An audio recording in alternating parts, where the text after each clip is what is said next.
What is going on, everyone? It is David Palmer, Leo King, and Rich Lopp here for the Awakening Experience on a Thursday. We're usually on Mondays. We'll be back to Mondays on the next episode. We're talking about the Ten of Swords today. I love this card. This is the card that just... It's like taking a cigarette butt and just taking your foot and just smashing it. That it's out. It's out. It's one way to look at it. Yeah, well, that's the reason why I picked it when you texted me last night and asked me what card I wanted, because this has been my life here lately, you know, and I think it's not just me. At first, I was kind of thinking it was just me, you know, but I've been kind of looking around and observing other people, and I've been noticing lots of people talking about similar issues, and I think a lot of it obviously has to do with some of the crazy astrological events that we have going on. But here lately, as I have recently publicized, I was going to keep it to myself, but I've been putting myself through a withdrawal from a plant medicine that I became dependent on, and this has been a living nightmare because I fell into the kratom trap. You know, there's always so much controversy over that plant medicine, and it seems like people are either on one side or the other. People are either avid supporters of it because it helps people get off drugs and whatnot, right, you know, or people are avidly against it because of the risk of dependency. I kind of fall there in the middle somewhere because just like anything else, it's virtually harmless as long as you're responsible. Well, I wasn't responsible with it. Well, I think you were, but it just gets to a point of, I think, more just like time. Yeah. Well, I mean, it's like more like you're responsible, but just when the time keeps clicking, and then it just gets to a point to where the body now just needs to feel that it has it, right? And then it gets to a Ten of Swords moment where it's like, all these areas in my life, I have to put an end to something, or else where else do I go? It's a roadblock that you finally go, I'm not going to try and push over this roadblock. Like I got to turn around and move around out of this. Yeah. You know? Well, I guess you could say I did try to be responsible, but it was more ignorance than anything, because this is like a substance that's been becoming more popular over the last few years, and I would take it on and off here and there, you know, starting in around 2019. And then after we moved to Vegas, I became introduced to the extract shots. Where they have a super concentrated dose of the active ingredient, which is an opioid antagonist. It basically mimics an opioid effect. And I got highly addicted to those for about 6 months. And I went ahead and realized, whoa, this is a problem. I got to stop. So I put myself through the withdrawals. It didn't last but about 2 or 3 days, and it was done. It was over. So then that was right around the same time of year in 2020, actually. It was right around September 2020 that I went through that. Then December 2020 came around, January 2021, I started taking the little powder capsules to alleviate my aches and pains from going to the gym. And I'm like, okay, I got to be careful with this. So I started out taking a very small dose, and I started noticing how much work I could get done and how euphoric and just good it made me feel. But I was like, I got to be careful with this. So for the first year, I would test myself. I would say, okay, well, today I'm not going to take it all day. I'll take it in the evening and see what happens. Because back when I got addicted to the extracts, I noticed that within the first hour, if I didn't take it first thing in the morning, I would feel withdrawal symptoms. So I would test by seeing, okay, well, how long before I can go without it before feeling a withdrawal symptom? And I could go all day long, no withdrawals for a whole year. So I would test and play with it to see if my body was becoming dependent on it. And then after 8-9 months, a year, I completely let go. I was like, I'm good. I'm never getting addicted to this. And then right around, I want to say probably March, April of 2022, my tolerance started going way up, way, way, way up. And that's when I started noticing withdrawals. And I was like, shit. Well, how am I going to get off of this? Because here's the thing. The first time I got off of it, I was drinking. So it was easy. So to curb these withdrawal symptoms, I'm just going to pound alcohol to numb it out, and it was easier to get through. I'm not drinking now. So how am I going to get off of this? So I just put it off and procrastinated and procrastinated and procrastinated. My daily dose started going up and up and up to the point to where it became insane, like absolutely ridiculous, upwards of 100 to 150 grams a day. And that's so what's like the normal dose that somebody would go on? Maybe 1.5 grams, 2 grams a day.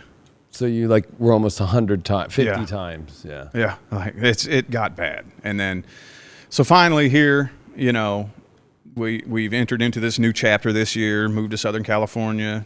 You know, I've been expanding things business wise, and I'm like, you know, there's been some opportunities that have been surfacing, and I'm like, man, I can't do this no more. I got to stop. So I set the date. I remember I told you a couple of months ago, first week of September. 1st. Yep. And I stuck to it. And this has been a living fucking nightmare. This has been torture. This has been pure fucking hell.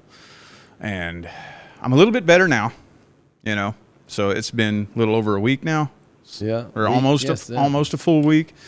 So I've been feeling very Ten of Swordsy, just laying around. I haven't been able to sleep, tossing and turning all night long.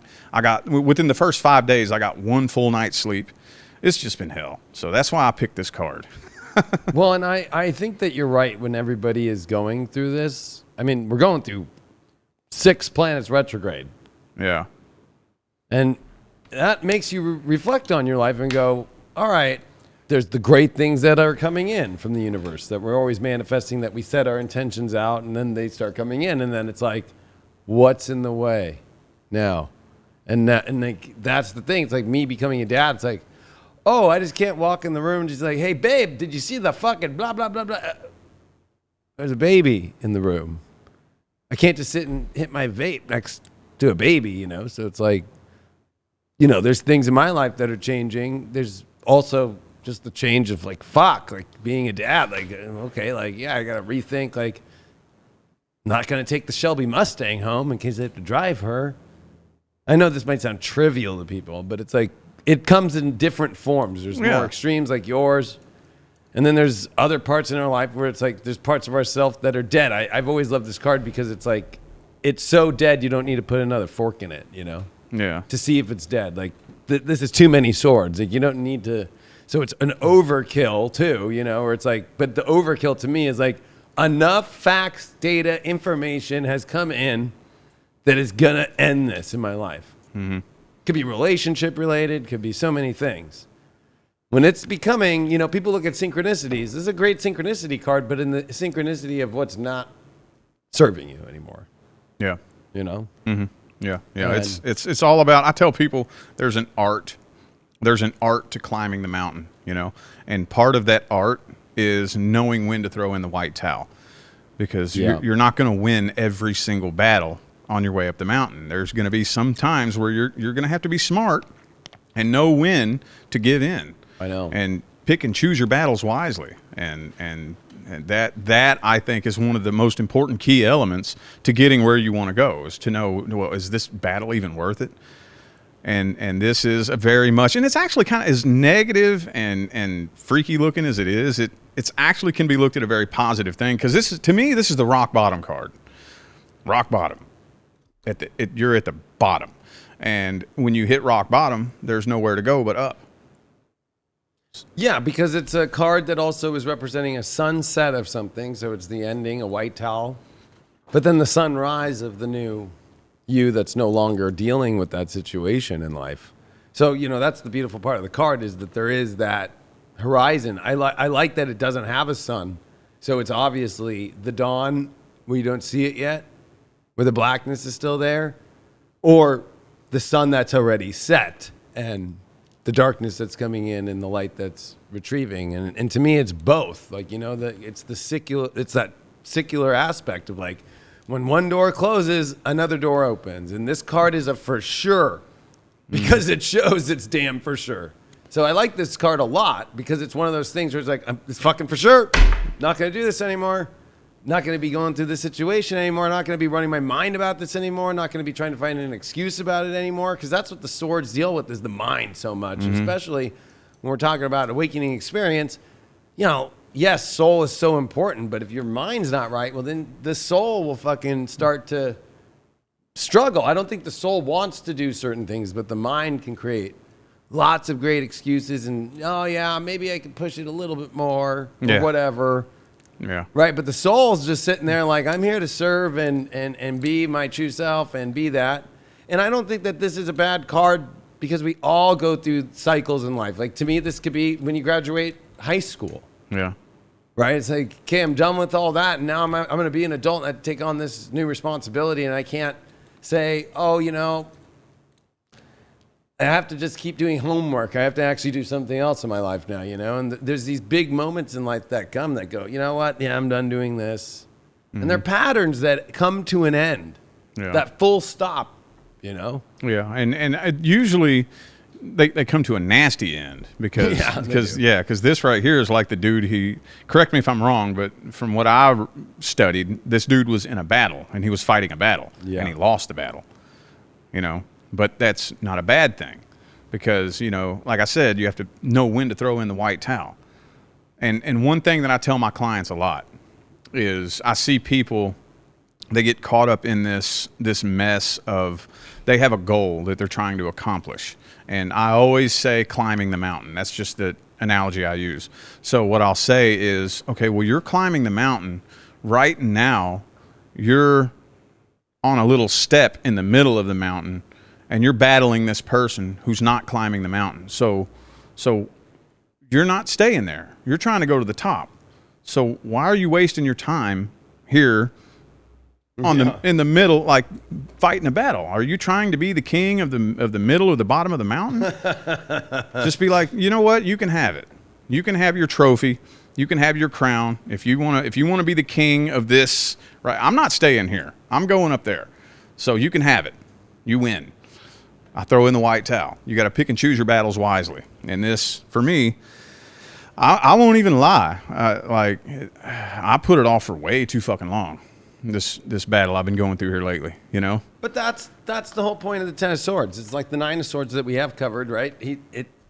The battle that he's finally lost is the one where he's contemplating so much in his mind, he's tripping out. The Eight of Swords prior to that, where he's stuck in the abyss of his own toxicity with the blindfold on. It's the end of that battle. That's not a war that you want to win anyway, is that war. You want to lose that battle, like, because you want to get out of that space because the Nine of Swords that comes after this, he's fucking on top of the world, ready to go save the world and take any situation as fast as it can. There's a fire, I'm on it. But you can only be in that place once you fucking have that full stop done and that shift out. And you know, people are too afraid to have the white towel moment. And you know what? That's maybe a natural human condition that we need to decondition, because there's a lot of deconditioning that has to be done for the collective, right? Where it's like, I don't want to, how's it going to affect this? How's it going to affect that? It's like, well, the end of it is going to affect your life in all these amazing ways. And we somehow create that, like, it's not as valuable of an idea as the more valuable idea that to stay in the place that we don't want to be in is more of a better place to be. Yeah, that's very natural. I mean, that's what I went through. Yeah. And it's very natural. I'm thinking, well, how am I going to keep working my business? You know, how are we going to keep everything afloat? Right. So it's very natural because, you know, most people know, especially, well, with my particular situation, it's different for everybody because some people get stuck in these situations where it's getting in the way of their life, and it's like you don't really have that much to lose. But whenever you get in a situation where I don't know, you kind of have a lot to lose, so it's like, okay, well, I got to get rid of this one little thing out of my life, and I got to do it in such a calculated way that nothing is disrupted, and that's hard to do sometimes, you know. So. And it's man, I'm gonna tell you what, for me, it's been every bit of this. I can't even put into words, you know, laying around and just giving up hope, like losing your mind, you know. Like, I've been experiencing so much energetic purge throughout all this too, is another thing. like unhealed trauma that I didn't even know was unhealed, that I thought I was good. But apparently I've been shown I still got some trauma to heal. It's been bubbling up to the surface going through all this. Like, it's just been fucking nuts, man. And like I said, I've been kind of observing a lot of people, though, talking about very similar issues to the things that have been bubbling up and under my subconscious, up into my conscious mind. So, yeah, because to go somewhere greater in the awakening experience of all our life, there is no moment where it's, I'm all clear and it's all gravy train 24/7. It's like, when you're up leveling, that is the shedding, the purging of the old frequency. Mm-hmm. And so when good things are coming in, anything that's of a low frequency, that's why I think the most important part is to have your own self-compassion to yourself, because to be like, okay, I up leveled and there were these things at the time I had pain, or at the time this relationship was what was helping me, whatever the situation might be, but maybe it's not anymore. And usually I see with this card, it's things that you knew coming in were never going to be forever. Mm-hmm. Yeah.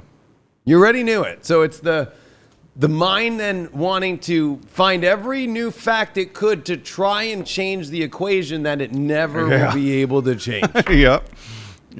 Like it was like, I was like, no, it's just not gonna be forever. That was like me with methamphetamine. It was like, I knew I would never be a meth addict for my whole life.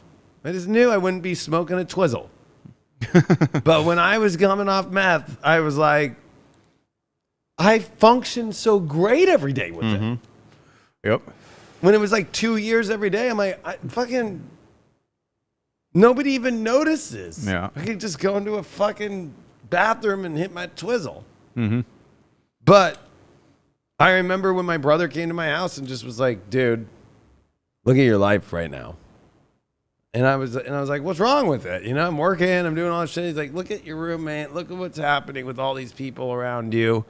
Look at yourself. Look at, like, I was fucking looking fucking crazy. Like, and I was living myself in my free, but I wasn't doing what I wanted to do. And it was weird because that's when I just got into tarot astrology, like full time, like in my own personal life.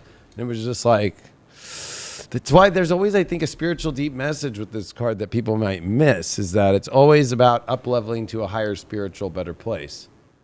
And really, to be able to do the great work that we have to do in this awakening experience that we all have to do for this collective, we all have to face constantly. I mean, I think the original onset of an awakening experience is this card. Yeah. Of like, damn, I've been programmed to think I need to go to this school in order to get that, to get this. That's the beginning. But the longer you go on the journey, now it starts getting really specific on one major situation that you keep going, like thinking you're Albert Einstein, fucking got 8 chalkboards and then 9 and then 10 chalkboards till you finally just throw all the chalkboards up and go, it's not going to change. I got to end that fucking shit. Yep. And healing isn't linear either. No. I just posted that on Facebook today, as a matter of fact, that healing is not linear.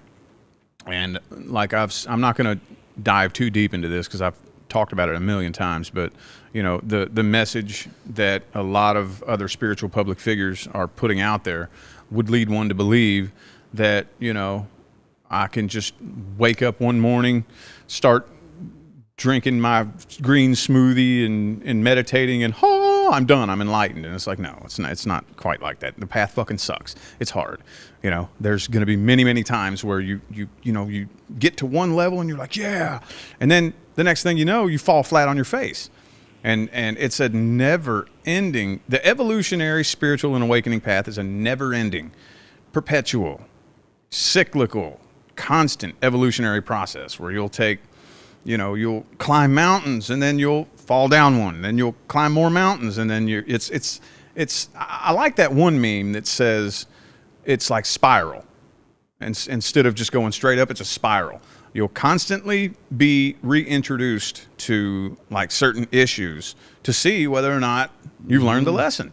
I tell people this all the time. That's a good way to look at this card. Yeah, I tell people that all the time, that before it's time to level up, you will be tested. That none of us are exempt from that.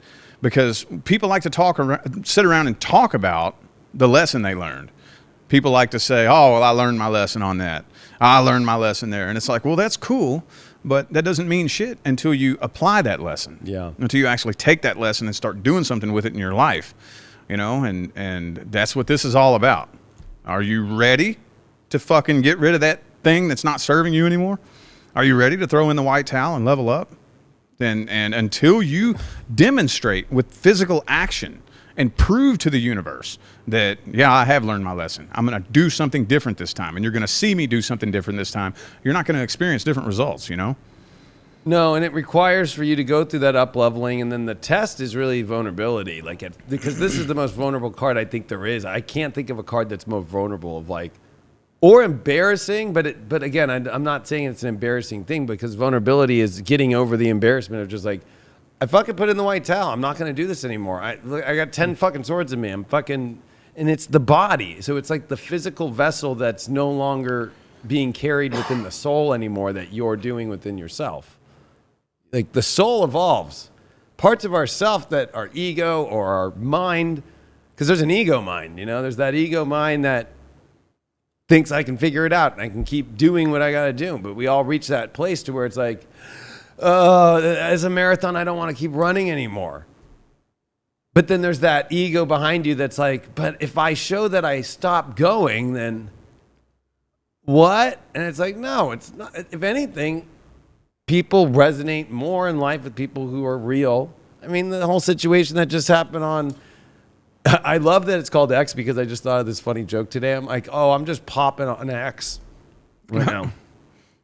Because I'm an X-raver, so I love, I used to say yeah, I'm on X right now or whatever. So I just thought because I'm on X a lot now, I'm just like, yo, I'm popping off on X right now. And that was an old pattern I had to get off of too. Thinking that it was normal to just pop E as if it was fucking candy 24/7.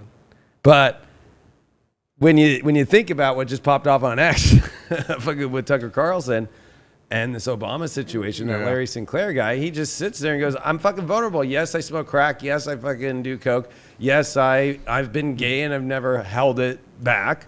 Yes, I was a criminal record back in 1980 through 86, and they tried to say I've been a criminal for 37 years. You could see my criminal record. I wasn't a criminal in 99 when I sucked Obama's dick. Right? The vulnerability. I trust the guy who has half his teeth missing and his vulnerability, and him stepping up and being like, yeah, I did this. Because if you think about it, he's not trying to gain anything. He's not making money off it. He's not trying to get notoriety. He was upset that Obama was out there telling people, yeah, I did coke, and then telling another audience, no, I never did it, just smoked weed. And he never was about the sex. It was just about the coke and being like, hey, I see all these college kids that think you're the new savior back in 2007 and 8. And I fucking hit up the campaign and went just be real. Just be real with the fucking people. Right? So if you think of Obama, man, that guy's never faced his 10 of swords. It's the fake image that comes off that doesn't want to look vulnerable and be like, yeah, I really was a fucking cokehead. Every president that fucking says, well, that's why I like Trump. You know why?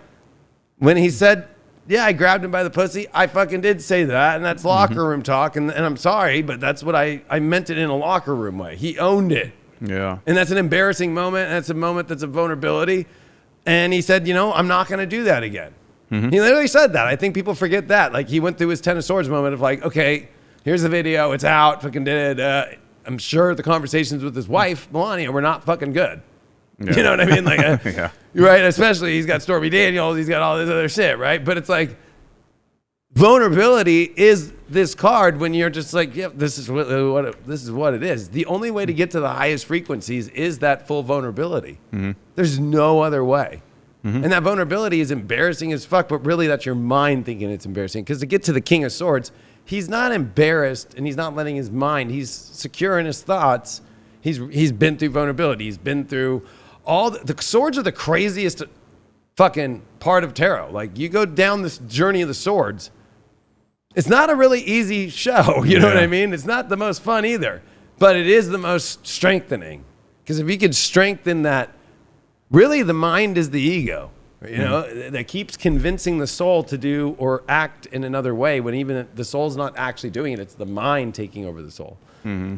Yeah. We're moving out of that old age of Pisces where everything was all about all the illusions. Yeah. You know, and the fake masks that people wear, and we sit around and we watch this shit on TV all day, and you know the fake personas that people put on TV. We think that's real, and I can relate to that. I can remember being a young kid and my mind kind of starting to be molded by TV and thinking that you know everything that I see with the politics and the this and the that, it's all real, and all these people are good innocent people who you know, and now we're shattering all those illusions, and now real true human authenticity is being shown. And that's, again, like I've said a million times, the movement I'm trying to make in the spiritual community for the spiritual public figures to do the same thing. Yeah. Because now everybody's being exposed. Everybody. I know. So I would say it's in your best interest to, if you know, if you're in any kind of position to reach any kind of audience in any way, it would probably be in your best interest to be real and upfront and honest, authentic and vulnerable. Because if not, in the age that we're moving into, you're going to crash. You're not going to last long. No. We need to let people know we're all regular fucking humans. Yeah. I pound that message a little bit too much, so I'm not going to go too hardcore into that. But that's the age that we're moving into. All the masks are falling off. That's the Ten of Swords. The show is over. The game is over. The act, the fucking theatrical production of everything we've been brainwashed into believing that this world is over.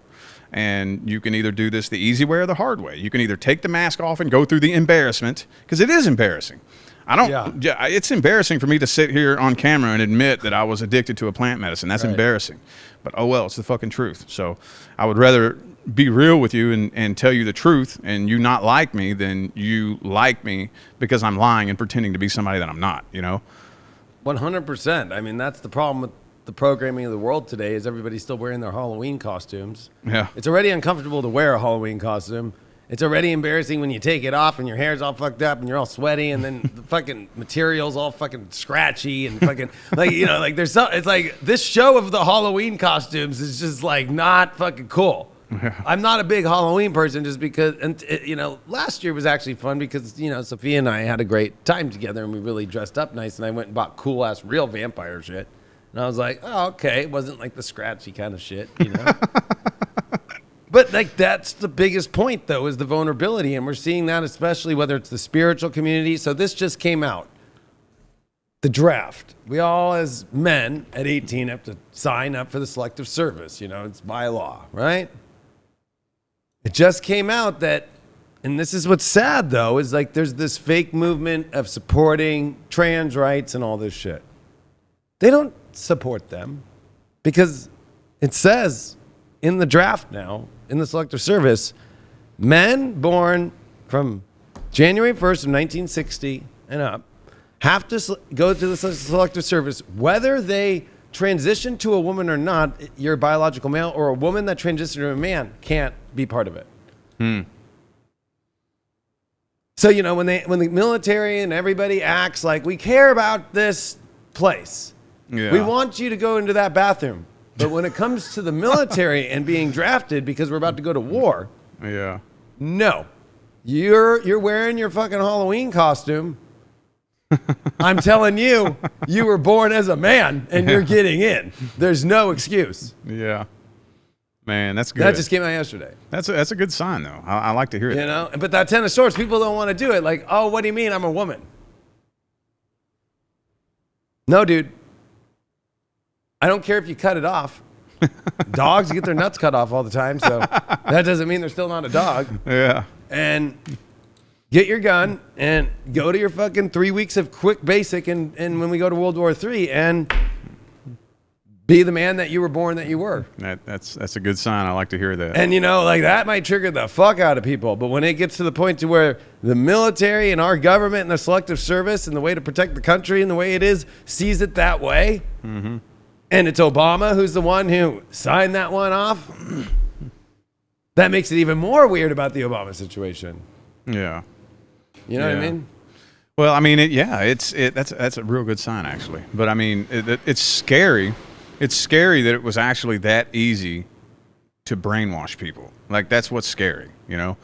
Because with a situation like that in the day and age that we're coming into now, you don't know what you can and can't believe, because I've been seeing like almost everything saying that the military is all about that, and that they're just filling up the military with a bunch of trans people.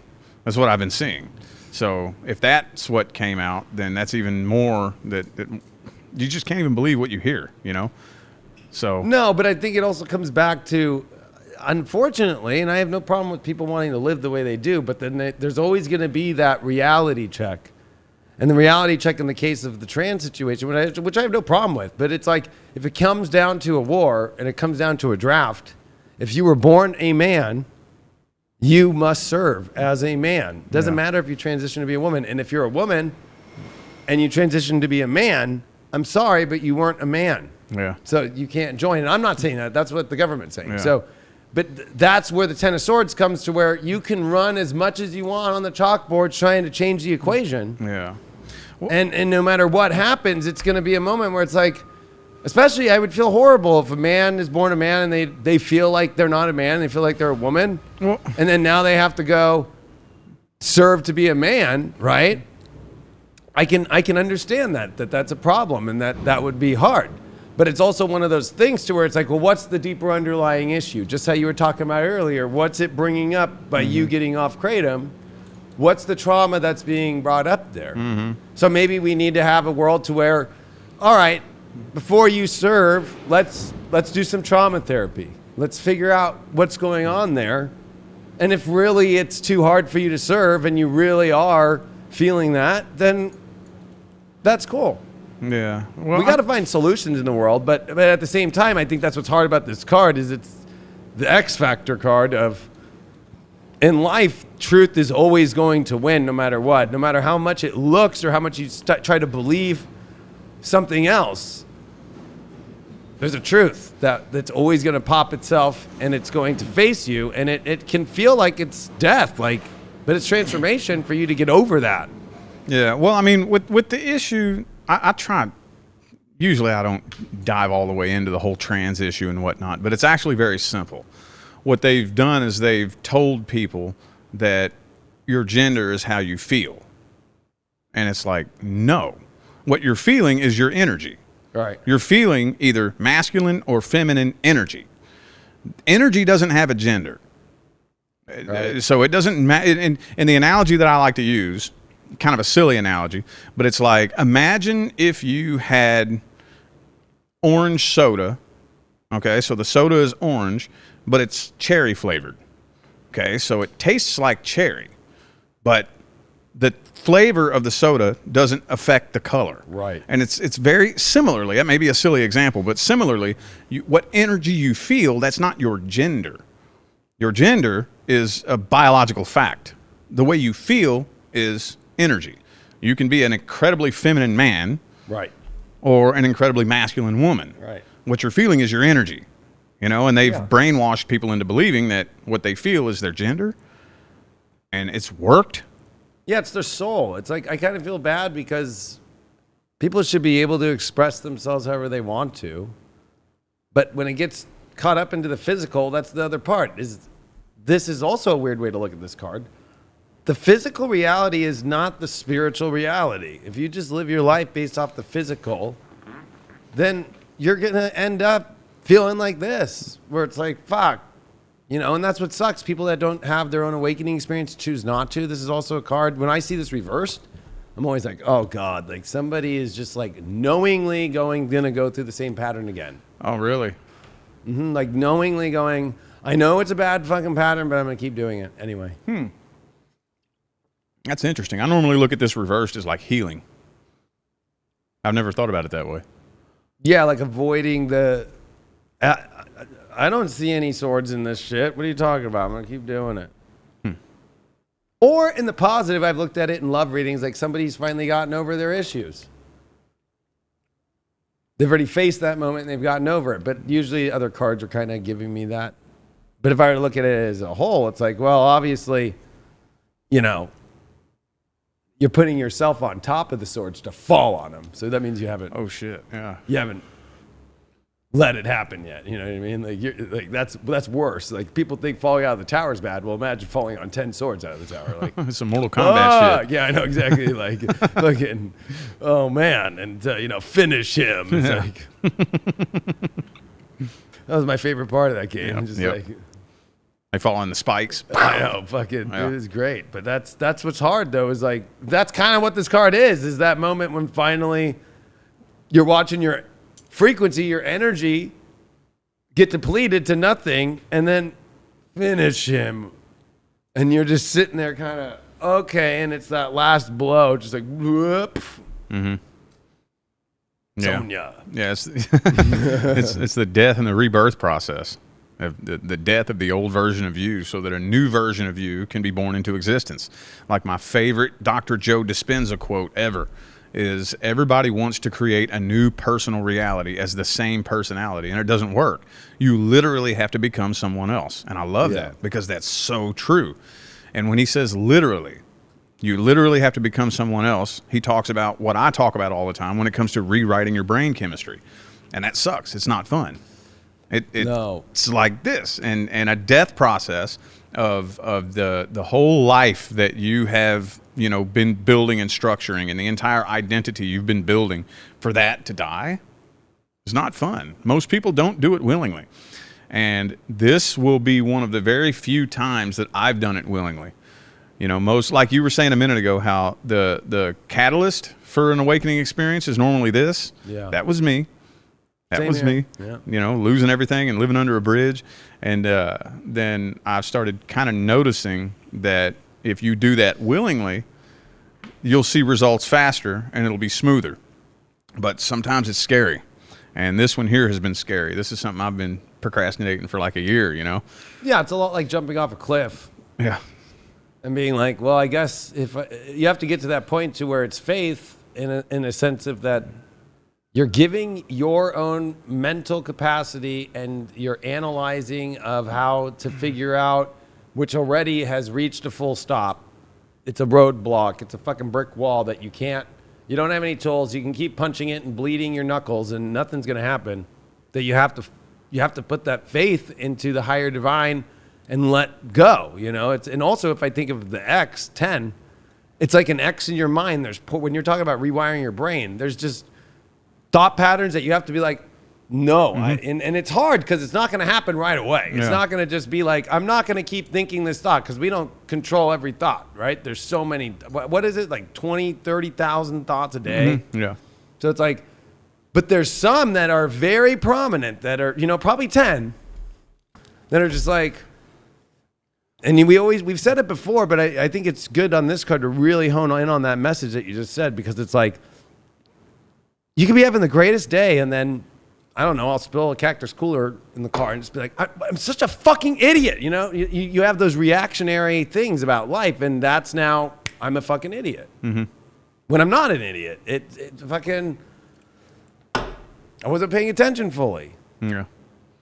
Yeah. I mean, it's just like what you were saying earlier about, now I can't cuss in front of the baby.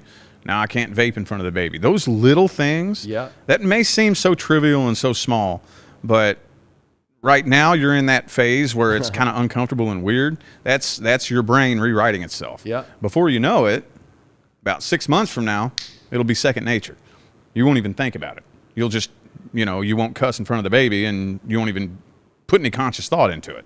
It'll just be second nature. Oh, I just don't cuss around the baby, and it'll just be second nature. That's when your brain is literally formed new connections, and that will set you on a totally different trajectory in life in general.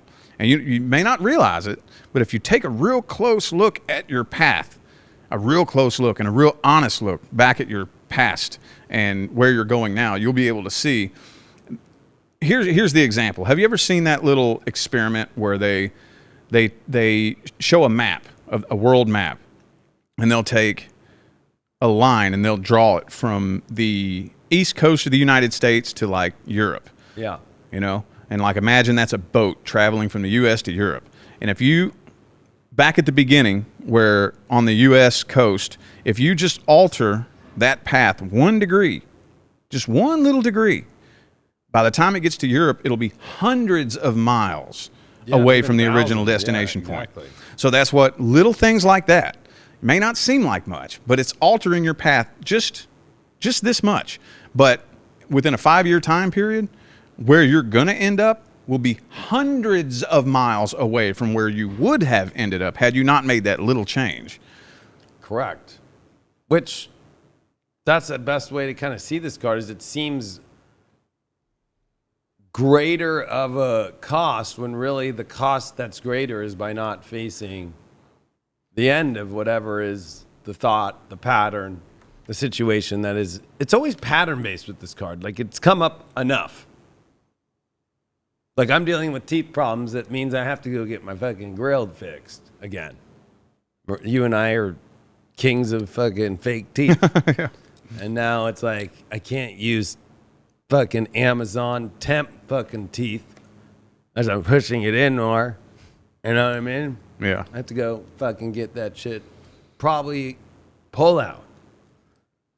But it's like, it's going to come up enough to where that happens. And knowing my stubborn ass, I'll wait till it fucking hurts. I'm the same way. Right? So that's kind of, I think, more normal. People do the same thing in life. It's like, I'm going to wait till it fucking really gets bad. Yeah. And that's the other weird part about this card, is we wait till it gets bad. Like, I'm kind of in a 9 of Swords moment. Like, fuck, I don't want to have to fucking sit in the fucking chair. It takes me, because I did so many drugs, to numb me up. It doesn't take for an hour. They'll shoot 5, 6 shots in my jaw. Doesn't hit until later, and then they do so much that it goes all the way up to my eyeballs, and my eyes go numb, and the top of my face, when they do my upper jaw and my lower jaw, it starts to go down here because I have to put that much in for me to not feel it. That's weird. You're the opposite of me. See, my body metabolizes it so fast. Every dentist I go to, they have to order special fucking numbing medicine for me, because they'll shoot me 5, 6 times. It'll numb me up all to hell, and then 15 minutes later it's gone. So they have to get like the extra strong special order numbing medicine or whatever, because my body metabolizes it, gets rid of it so fast. So it's kind of weird that it's like the opposite. Yeah, so my dentist, we just have to sit just to shoot me up and then wait an hour. That's weird. It's fucking weird, but then it lasts for like 4 or 5 hours. And then, already that weird feeling when you walk out and they're like, hello, on the water, fucking. I get that for an extended period, and then my eyeball is fucking numb, which is the weirdest feeling because I can't feel it blink. Yeah. and then I'm driving, like, home. Mm-hmm.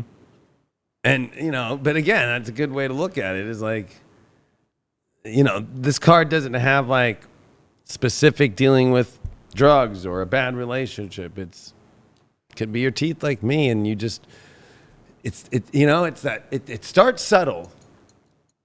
Oh, here's a sign. You got to take care of this. Now the oil light's on. Oh, now shit, the change oil. Now the service engine light's on. Now the belt's squeaking.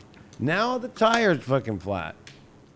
Now your bill's more at the fucking mechanic than it was if you just would have fucking got the oil changed. And when you were doing that, you said, can you check my tires and make sure they're all filled right? I see that so much. I see it all the time on Instagram. People will be like, does anybody know anybody that does brakes, tires, and it's always at the last minute after they just didn't follow all the shit, Yeah. And so it's maintenance, and that's mental, spiritual maintenance we have to do on ourselves, and pay attention to things like, whoa, okay, this is coming up. There's a reason why it's coming up. If it comes up again, I'm going to pay attention even more. Oh, it came up again. And it came up again. And then we get to that place of, I'm not seeing it anymore, till it pushes itself through the fucking doors we create and all the fucking weird shit that we put up. It's almost like how you built a fort when you're a kid with whatever you have. You have a couch, fucking pillow, and you just have a sheet, and you're just like, yeah, this thing's gonna prop up and stay forever. An hour later, it fucking falls apart. Yeah. Or sandcastle on the beach. You believe it's gonna stay there, but the tide's gonna come up and take the sandcastle down, and that's why you don't even see sandcastle stay. And then nature works that way too. We get to a point of evolution in nature where the rocks on the beach will become sand. They get pounded so hard they might feel super strong. I'm a rock. Well, a million years go by and it's like, you're fucking the sand that I'm picking out of my fucking nail and throwing on the street. You were a beach sand. Now you're out in the middle of fucking God knows where. And then you will be disintegrated into dust, which is the end of whatever that is. I think about that whenever I have a grain of sand from the beach in my shoe and I just throw it in the parking lot, not by the beach. Like, what's going to happen to it? How many cars are going to run over it until it is still thinking it's a rock when it's not? Yeah, it's pretty gnarly. Nature is a gnarly fucking place, man. Yeah, it's not for the weak that sit on X popping off. What, the fake astrologers? Well, just the ones that are all woke-topian or trying to change astrology. The problem that we're seeing in astrology, which I'm surprised we haven't seen it in tarot yet, and I'm sure it's coming, is imagine this card. We all genuinely can have different viewpoints, but there's a still common core that we all know that something mentally, pattern-wise, is coming to its full end, right? Well, now in this woke-topian weird re-identification of every single thing in the world, in astrology, they don't like that certain signs are masculine and certain signs are feminine. They don't like that certain planets are... Well, first of all, all planets are feminine and masculine except the sun and the moon. Those are the sun is masculine only and the moon is feminine only. Every planet, though, is dual rulered, so Mars is ruled by Aries and Scorpio. Scorpio is feminine, Aries is masculine. So there's people out there trying to change it to where it's like, no, let's just change the whole way astrology works. Well, I don't like that fire's hot and water's wet, so. Correct. That's fucking stupid. It's very fucking stupid. So now it's into the whole thing of it's a patriarchy astrology because Jupiter, Zeus, is the greater benefic and Venus is the lower benefic. And Venus is identified as feminine and Jupiter is masculine. But I went in there and said, no, all planets are both. So Jupiter's home is Sag and Pisces. And that's because it trines Pisces to Cancer, which is to the moon. And then when it's in Sag, it's in fire and it trines Leo, the ruler of the sun that rules Leo. So that's why it's the greater benefic. It's not because of Zeus, because he was this great big geek god that he's the greater benefic and Venus is just some girl or feminine energy that's not as big of a god. It's because you can, and then a great astrologer out there in the thread, Gary put out, you can only see Venus in the morning. You can never see Venus in a chart. If you have it in the top of your chart, that means that you can't see it, right? Where Jupiter, you can see on the midheaven at night, depending on where you're at, but for 9 months of the year, you see it direct and we see 3 months of it retrograde. But Venus is only a planet you only see in the morning or you see it right after sunset. But then the other part of it is Venus is ruled by Taurus. So that squares the sun. Leo, the ruler of that. And then, of course, Libra, which makes a sextile to the sun, but it squares the moon. So it's a lesser benefic because material items are something that people get too caught up in. Jupiter's the one that says, isn't there something more than just this relationship being a relationship? Isn't there something more than just this can or this camera? Like, what's the vision? What's the bigger picture? What's the more beautiful thing? So it's called a greater benefic, not because of a patriarchy or a matriarchy. So they're trying to change alchemy. They're trying to change the divine science and literally woke-topia it out and move a penis onto a fucking mouth. And think that this is fucking Mr. Potato Head. Well, let's just pretend, for example, that they could do that. Let's say that that's logical and feasible. Even if it was, where in your stupid fucking mind do you think you're going to fix things and make things better by imbalancing the energies? We live in this realm that we live in is dualistic. Everything Correct. is dualistic. Masculine and feminine are two dualistic energies equally. So even if you could go and just change the energy just because you feel like whatever the fuck you feel, and what makes you think that making it all feminine and knocking the energetic balance off is going to be a good thing? Like, this is where I don't understand these people. This is why energy is so important to understand how it behaves, how it works, how it functions, how it operates at the basic level is so important. And it just seems like there's so many people out there who are just so energetically ignorant that well, and in this case, I didn't even get to say this because the Woketopian X-poppin' crazy fucking weird dystopian spiritual movement going on. Mr. and Miss, well, him, they, the, she, he, I don't even know, potato head movement spiritually. It's like she's thinking that, oh, Zeus, Jupiter, he's this Greek god, and he was the god of the Olympian gods, because that's how it works if you understand Greek mythology and Roman mythology. And long story short, I'm like, yeah, but Jupiter's ruled by Pisces. That's why you see, if Jupiter's the planet of faith and belief, it's equally. So Jupiter rules Pisces, which is feminine. And you don't see a lot of feminine preachers. They're always the guidance ones. They're the ones who do ceremonies that are more spiritual. And it's just as equal to like Sag, which is like, okay, the idea of like a pope, which is like, okay, like, or like a preacher, right?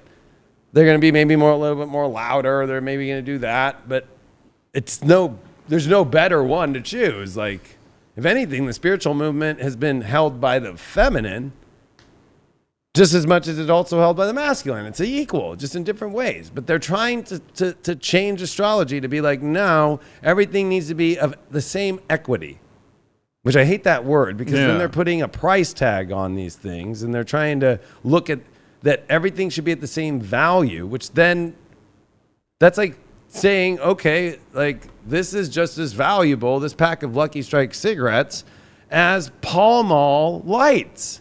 Yeah. It's not. Or Chevron 91 to Arco 87. No. Yeah. There's a difference. Not that it's bad. Yeah. Not every car needs Chevron 91. Not every motor needs, and some cars need 91, some cars need 87. It does, it's just one of those things in life to where that's just the way it works. It's not like it's a fucking, that's the problem, is that there's that whole movement in every corner, whether it's in this new place that they're trying to do it in astrology, or they're trying to cancel culture people.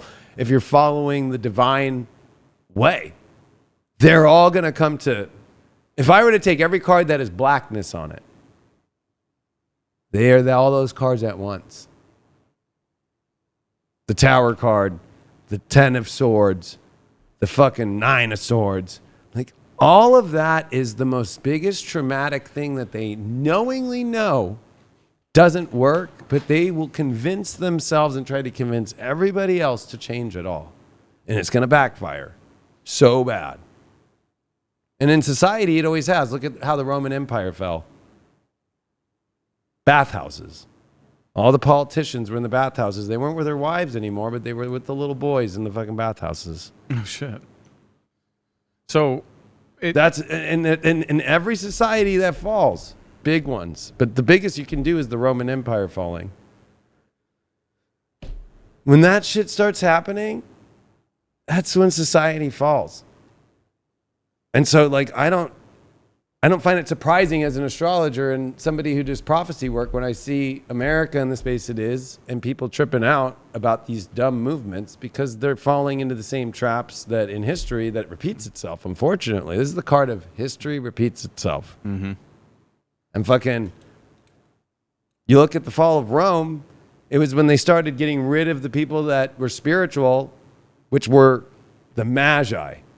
So I loved the Roman ideology and the politics because it was amazing, because there was the Senate, the emperor. But if, like, let's say there was a famine, the senators don't know what's up. The fucking emperor doesn't know what's up. So the council of the Magi would come and be like, use the astrology, use the spiritual, and be like, people are not being of integrity right now. And it might not be about the food. It might be about climate change. It might be like there's too many men not loving their wives and not being of integrity. And raping little kids in the bathhouses. So what is the Senate going to do? Fuck these magi. Because let's say there was a shortage of rain because the Romans were the ones that created fucking amazing sewer systems and water systems that make ours look archaic, that were actually beautiful and nice and operated so well, right?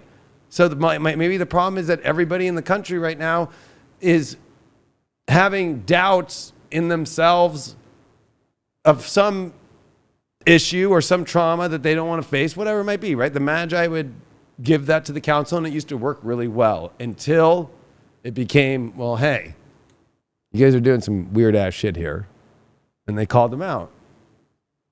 So the idea of the Christ is born and the three wise men, which are the three Magi, that declare this is Christ, the baby that, you know, everybody's here to see this moment because this is the virgin that's had the child that's the Son of God, was based upon these same Magi that were guiding the same councils that didn't want to hear it anymore. So when they heard that this was the idea, that's where the Spartans of Rome come through. And when at 33 years old, when Jesus comes back, and 31, and to his 2 years of teachings and so forth, they come and they kill him.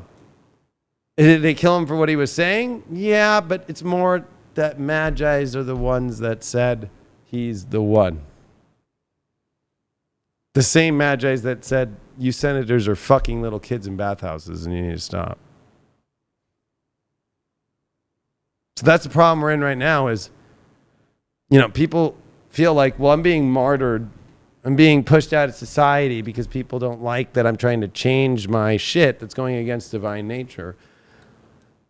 What's going to happen again is it's not going to be like somebody's going to be martyred or whatever because them and what they're saying. It's going to be because of the people who called them out that came from a good place and then called this other beautiful thing that happened out and then actually murder somebody in the name of fuck those Magi because they called this out. Nobody talks about that, but. Yeah, well, I still hold the belief that, you know, everything that's happening right now is very controlled.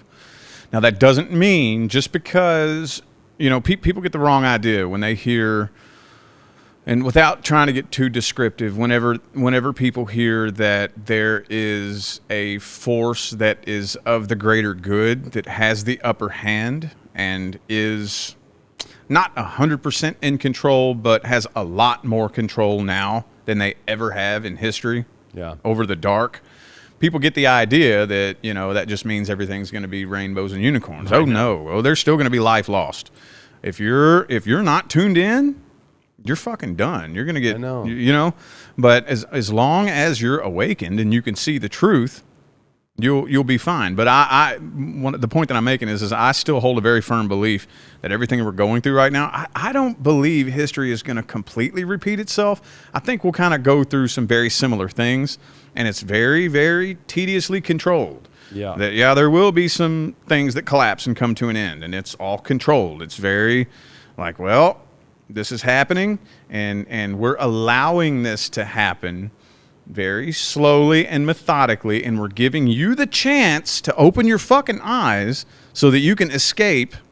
If you don't, well, then you wouldn't make it in the new world anyway. So, well, yeah, because they already know that that's happening. They use astrology. They use the emerald tablets. They use all these things to already know it. And if anything, it's kind of nice that they're actually trying to wake the population up.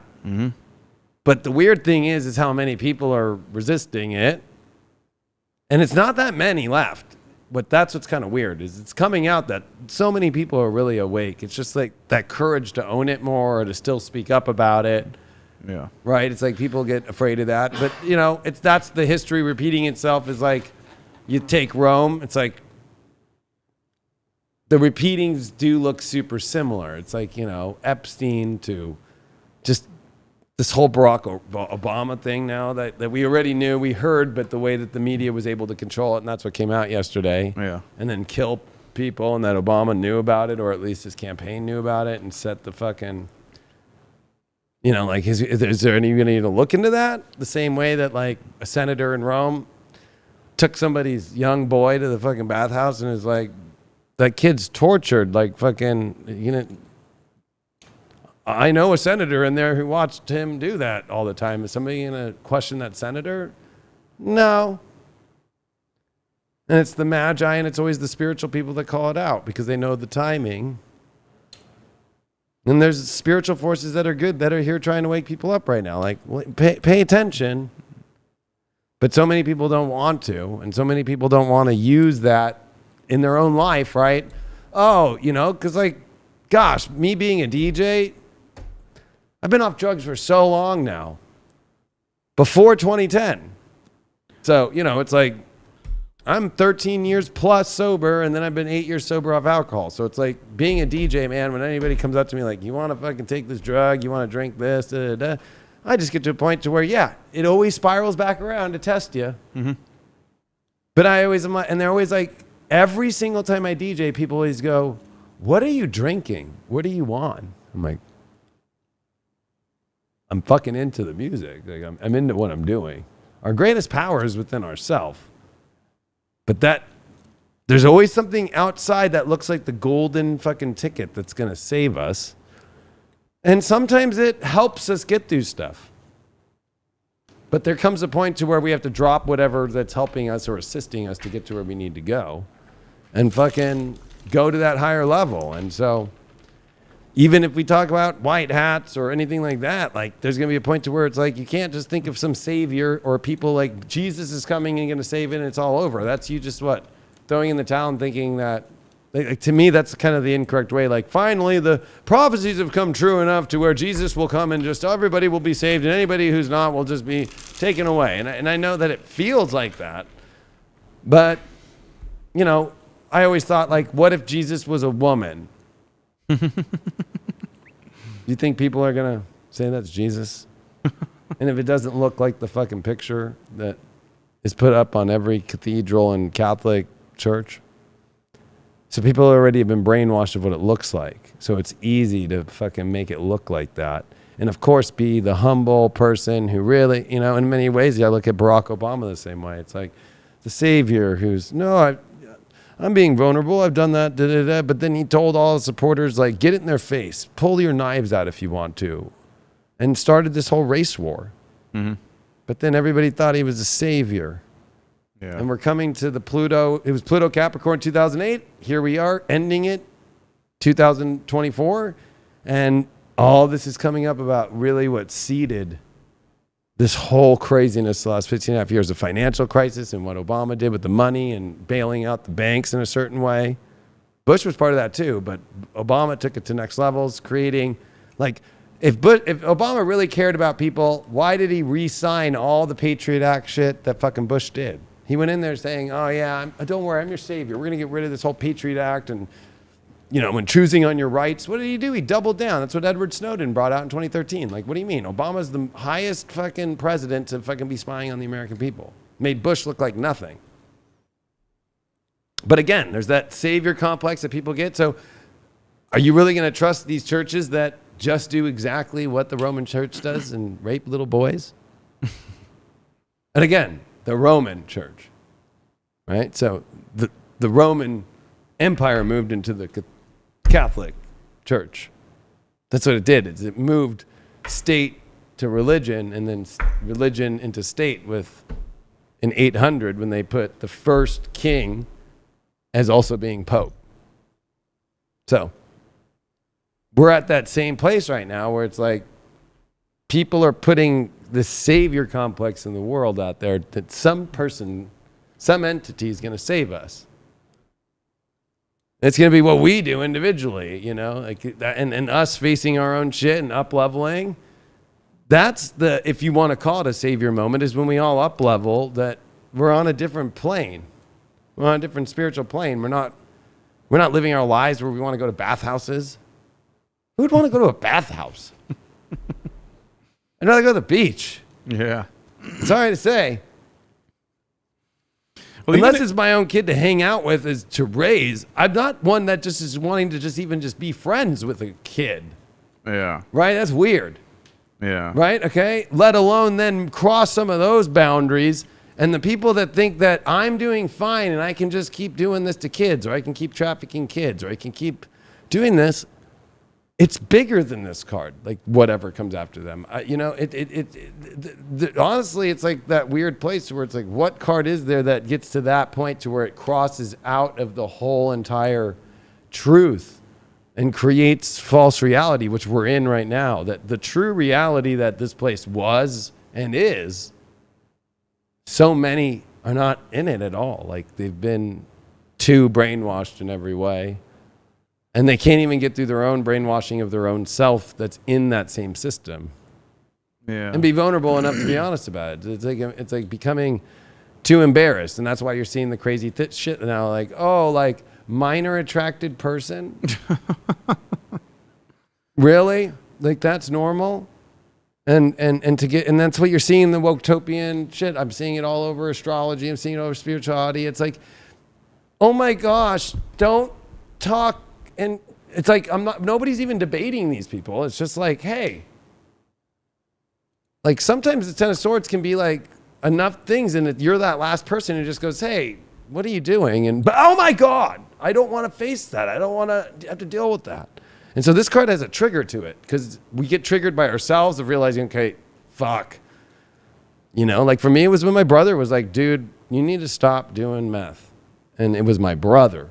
And when it hit like that, it was like, especially when it was his friends coming over and I was the one with all the supply, all that they needed. They had never tried a tweak bong. They had never tried fucking hot railing a fucking hot fucking rail and fucking getting a blowtorch out and fucking smoking that shit through their nose and fucking getting high for 10 hours. They didn't know that shit. Of course, I was the one leading the charge on that. And it was that made me go, that's not who I want to be remembered as. That's not what I came here to do on this planet, to be remembered of doing the best hot rails and showing people how to do hot rails and draw fucking crazy ass pictures fucking all night long and play chess and fucking play cards and hit on bitches and fucking, you know what I mean? Like that's not what I came here to do. And so when my brother fucking looked at me and was like, dude, and it was actually, there was a sword before that when my brother was like proud of me for it. Like his buddies were like, hey, let's go to your brother's. My brother and I lived across the street from each other randomly, or his best friend lived across the street from me. And whenever he'd hang out there, be like, what up? Come over. And then his buddies would come over and be like, dude, fucking, you look at all this shit you got. And be like, who wants to join? Only one or two would have the balls to do it, right? And most of them would be the right thing to do and be like, nah, I'm not going to fucking fuck with this shit. But then I was like becoming the cool guy, and it was not the way, it didn't feel good. That was not the cape I wanted to wear. It was like, I'm the cool drug house. I'm the cool guy who knows to get the good shit. And that was the worst feeling ever. And then when my brother said that it wasn't looking good in my life, that's when it was just like, instead of being triggered, I was thankful. And I called my brother that night, and I said, you need to, or actually it was 3 a.m. and I was high as fuck. And I'm like, because I also lost my truck. I had a 2004 Chevy Silverado. It was $84 a month, and back then that was a lot of money. And I was making fucking $9,000 a month at sometimes, at 19, 20, 21, and fucking I literally fucking didn't have money because it was all going to drugs. So I lost that truck. So I just had a fucking Mercedes diesel 300D that my dad fucking was able to hook up because he was in the car industry. But, driving a 300D diesel felt like I was in the movie Spun, and it's not a Volvo, but, and I remember calling my brother, like, I need to move my bed, I need to move shit, and he had a truck, and it was like, I lost having a truck, I lost that part of myself that I do resonate more with in myself, and calling him and him showing up and having no problem, and I wasn't on the lease at that apartment. I took over somebody else's lease without signing anything, because I already knew, like, going in, I'm going to be a meth head in this house and be doing lots of meth and slinging and doing all this kind of shit. Like I don't want to be on any lease. I don't know if are you aware of how fucking lucky you are?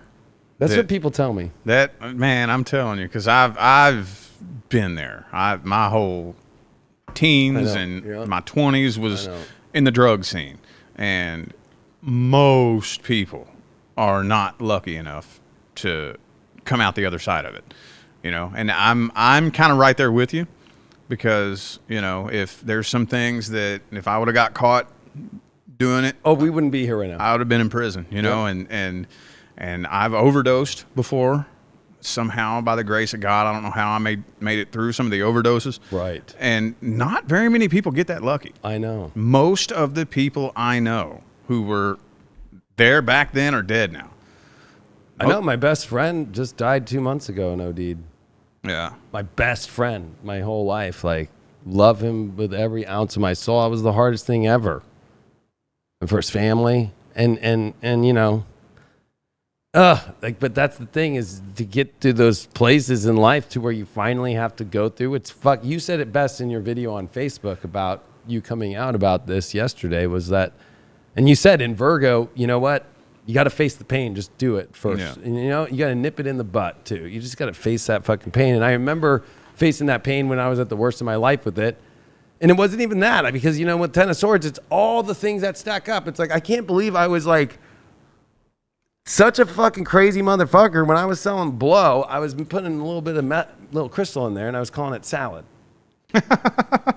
Because I would get it from the cartels in Santa Ana right here, and fucking, you know, these young college kids and shit want a good blow, and I can get it, but I wouldn't want to, like, you know, sometimes of course I'd cut it, but fucking I would throw just a little bit of some really pure crystal. Oh shit. And they would come back going, "What is this? This is the best coke I've ever done in my life." And I swear to God, and the motherfuckers that know me on the street know that that's me. And fucking that I was that guy, and that it was called salad, and that. But I felt bad because I wouldn't say. I'd just be like, "Yeah, you want more?" And I would choose which people to give it to. Yeah. And that was a bad place for me to be. And I remember I'd be at a buddy's house, and I had my own apartment, and 4 days would go by, and I'd go to work and shit, but I wouldn't sleep. Yeah. And I'd be doing that. And I'm like, I've been at this house now for 4 days. Yeah. Yeah. And then it starts getting to where up and up. I'm hooking up with my buddy's chick, and she's hooking up with my, you know, another person. And then everybody's just like all the lines are blurred in relationships, and all the lines are blurred, and it feels like people are crossing each other and fucking da-da-da-da. And then they get jealous because everybody's on fucking drugs all the time. Of like, you fucking are the one with her now, or da-da-da, and just fucking that. Whole life, like to fucking get out of that. You're right. It is a lucky thing, but it's a spiritual thing. And that was when I was like, I'm gonna go my spiritual life. And it's crazy because in these moments are the most spiritual moments. The reason why I found Tara was literally a fucking lady while I was on speed. I wanted to get out of my house. I used to have 20 people over at a fucking 2-bedroom apartment, all on speed, all doing coke, whatever you want, shrooms, fucking X, fucking LSD, fucking. I ain't give a fuck. Let's have a fucking party. That was me. So fucking, I needed to get away sometimes, and people being like, my bed, and you know, to some guys they have that. I feel bad for the Andrew Tate crowd because it's like they don't realize that they're going towards something that when they do have those girls laying in bed, you don't even want to be there. Yeah. Because you realize it's empty. Mm-hmm. And so that's when I went to a swap meet, and fucking some psychic lady's like, "Come here, fucking," yeah. and gave me the fucking rider weight for free and said, "No, this is yours. I know you're a psychic. I'm meant to give you this deck. I don't need money." And I'm like, "Are you fucking?" You know, I was like, you know, on speed, like with my sunglasses on, with all the moms walking babies and shit, fucking at 7 a.m, fucking smoking my Marlboro Reds, like with my spiky fucking hair. Like, what are you fucking? Like, are you fucking with me? Like, you know what I mean? Like, yeah. Are you trying to put a witch spell on me or something? And she's like, "No, you will be psychic." And I went home and I did a reading and 2 readings and fucking never looked back. But to get to that place, I had to leave that, and that was the roughest shit. That's just so funny because that sounds so similar to how this came to me, because I didn't go searching this out. No. I had just moved 1,000 miles away from my hometown, and the roommate that I was living with had a friend come over that she hadn't seen in a while. And she looks at me and she goes, "I'm supposed to read for you." And I'm like, "Read for me? What do you mean? Read me a book? Read me a bedtime story? What are you talking about?" She said, "I don't know why, but Spirit's telling me I'm supposed to read for you. Do I have your permission?" And that's the best way, that permission. I'm glad that you brought that up. Yeah. If somebody doesn't have permission, they're not real deal. Yeah. So I agreed. I said, yeah, sure, I guess. And we exchanged numbers, and she called me a couple days later, picked me up, took me to her house, and she starts flipping these weird, funny looking cards with these strange pictures on them. I mean, you are the best flipper of cards. I gotta say, like, that was the first thing when I watched your videos. I was like, fucking, this guy knows how to fucking shuffle and flip his fucking cards. And I was like, he's in Vegas. Maybe he used to be a card dealer. No. That's what I actually thought at first. I was like, nobody flips cards this good. Well, that was acquired. And Ramblin' Mike Tarot, he's got to fucking shuffle that. I'm like, how do you fucking take decks that are this fucking big and fucking boom. Yeah. Well, I mean, Ramblin' Mike's the man, you know, like yeah, you know. I like Ramblin' Mike. Yeah. No, that was definitely something that was just acquired over years of repetition. I sucked at shuffling when I first started, but anyway, so the lady starts flipping the funny looking cards and gave me the scariest fucking reading I've ever had in my life. She's telling me details about my childhood that nobody knew, and what really sold me was she said, "There's somebody on the other side that wants to talk to you." Oh, she's a medium too. Yeah, I was like, okay. She said, "Who do you know that smoked a pipe?" And I'm like, "That your grandpa?" My grandpa. And your grandpa raised you. Yeah, and the day that I came home and found him dead, I had just come from the store to buy him a pack of pipe tobacco. Tops? No, Prince Albert. Oh, okay. Yeah, just bought him a pack of Prince Albert pipe tobacco when I came in the house and found him dead. She said, "Who do you know that smoked a pipe?" And I'm like, oh my God, this lady has my fucking attention, you know? And so long story short, I kind of stuffed that away and buried that as, you know, in the fucking weird shit files that... Right. I'm just going to put that aside. And then it wasn't until about a year and a half later that I start seeing tarot videos pop up in my YouTube feed. Now, if I hadn't had that reading, I never would have watched a tarot video. Right. Because the first thing I'm thinking is, that's the stupidest fucking thing I've ever seen in my life. People watch this shit, but they kept being recommended to me. I kept seeing them. And I'm like, God damn, lots of people are watching these things. I may as well check it out. And the only reason I did that, because I had this little voice in my head saying, you've had a tarot reading before. It's fucking legit. And that's the only reason I clicked on my first tarot reading video, you know, and became addicted to it and obsessed with it. So it's just kind of funny how that happens like that, where... you know, that person will approach you and tell you, you know. So I have a really weird question. I don't remember the woman's name that gave me the first deck at that swap meet. I don't even, because I wish I did so I could thank her. Do you know the person? Like, do I know the person that approached me? Yeah. Yeah. Oh, you're okay. Yeah. I was wondering because I'm like, when I think of the mandala effect, or I think of like this matrix, I feel like in my situation, like, and I'm sure with her, there is something from the divine that comes in that does get the attention of the soul it needs to get attention to. And in my case, I'm like, does that person even exist? Like, was that like, I never got her name, I never got her thing, and that was in the days before social media and all that shit. So I'm like, I mean, MySpace, but it wasn't, you weren't on your phone on MySpace. You had a flip phone that had a fucking rock song, fucking, you know. You know? And I wish I could say thank you, you know. Yep. And I actually did get to pay my respects because not long after that, my tarot career popped off. And then I left Maine. Like I said, I bounced around with a few different women, a few different states, and then ended up, like I said, in a really abusive relationship with a crazy lady. And then I had to leave, and I called this lady. I was thinking to myself, okay, I got to get the fuck away from this. I was living in Phoenix with this fucking psycho chick, and I was like, I got to get the fuck away from here. Who do I know that's nearby? And this lady was the closest person. She was up in Idaho, but that was the closest.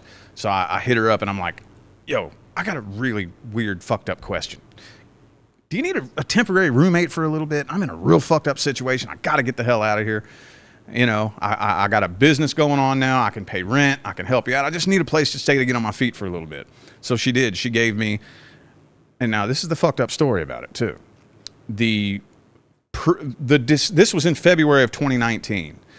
The December before that, her 11-year-old son committed suicide. Oh, no. Yeah, shot himself. And she let me stay in his room.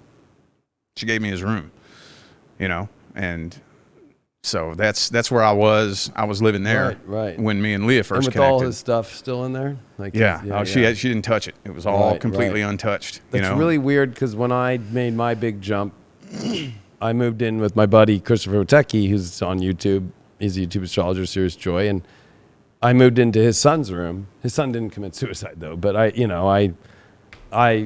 when I had that place too in my life, like he let me stay there and I helped him film. Like there was an agreement, like I'll help you film stuff. I categorized his readings and would send them to clients via email.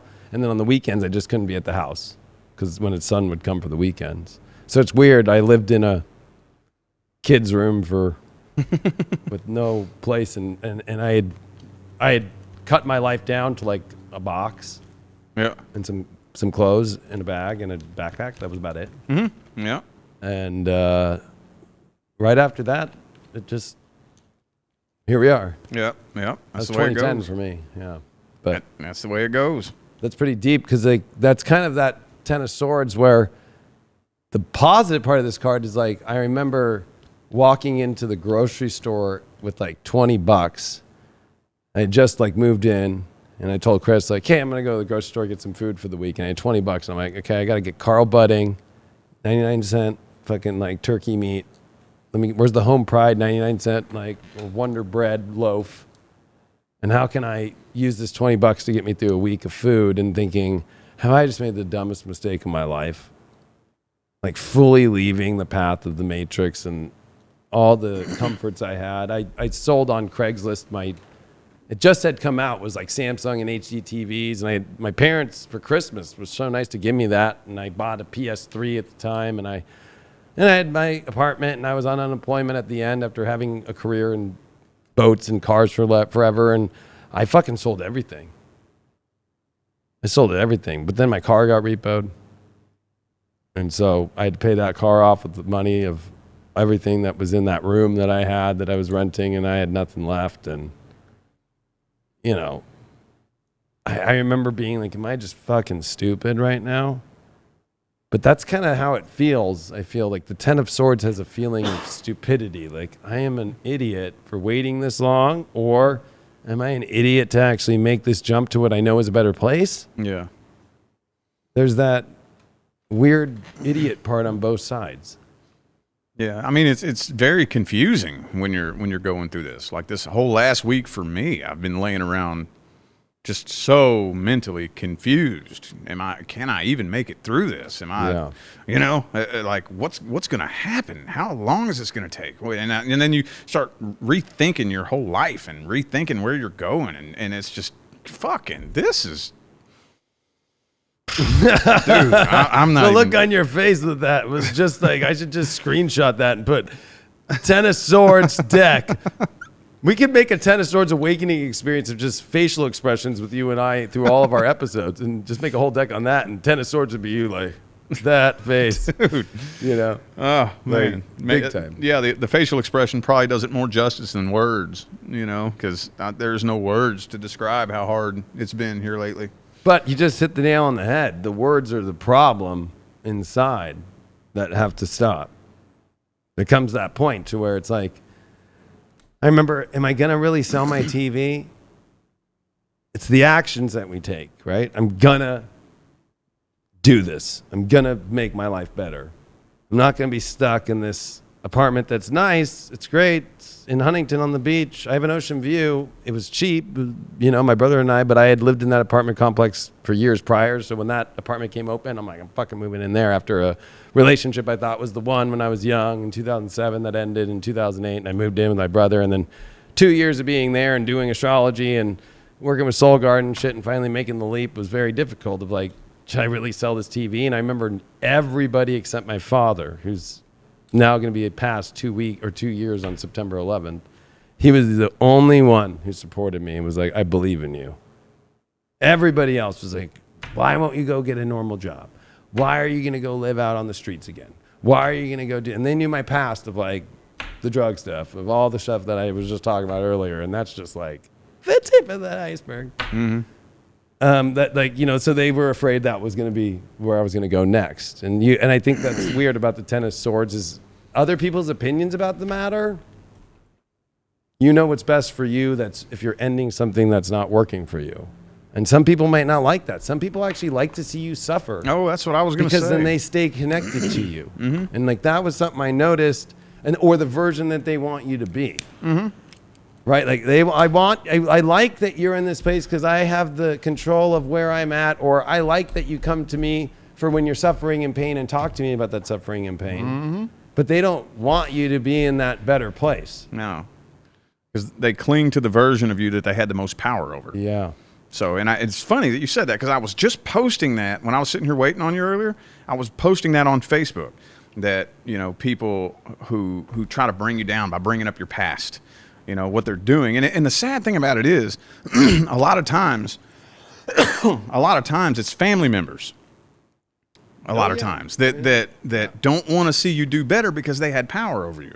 So as you start moving up, they're going to do everything that they can, bringing up your past, you know, talking about what you used to do, and oh, don't forget the time you said this, and oh, don't you remember you did that. They're trying to pull you down because they see that you're moving up, and soon they ain't going to have no control over you, no power over you. Yeah, and I forgot to say that it was also Christopher Tucky who believed in me, and it was Twyla Blue, and it was all the people on Soul Garden who believed in me. So I had that, and Angelo, and there's so many people, Sabrina, like I can just go off all day. David Hauser. Like there was just like this whole spiritual crew that just, we all believed in each other. And that was the best, most beautiful thing I ever experienced in my life, even though it was scary as fuck. And it wasn't like I just started making money right away. Like I was taking DJ gigs, and then I started judging. When DJing became popular in 2010, I started to become a judge at DJ contests for like K-Rock, the rock station here and shit. And I make like $150 to do that. And I remember being like, okay, like that's a lot better than $20 at Ralph's, you know, like fucking, all right.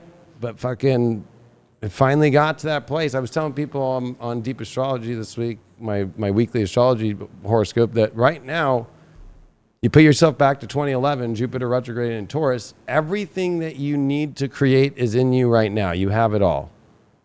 If you keep looking for the exterior thing to make something, it won't be there. It's the stuff that you already have, the people that you already have, the resources that you already have. And I think we forget about that. It's like we think we need something external to validate, to make something better, when we're at a moment now where it's like, look at everything that you all have. You might not think it in your mind. I for sure have been there. I remember in 2011, I'm like, fuck, I don't have much. I have a box full of shit, but I had the laptop. It had a webcam, and I could start doing a fucking video. And that's all I needed. I didn't need all the things we create in our mind. The Ten of Swords can also be the full stop on, like, you keep resisting your path by saying you need this idea.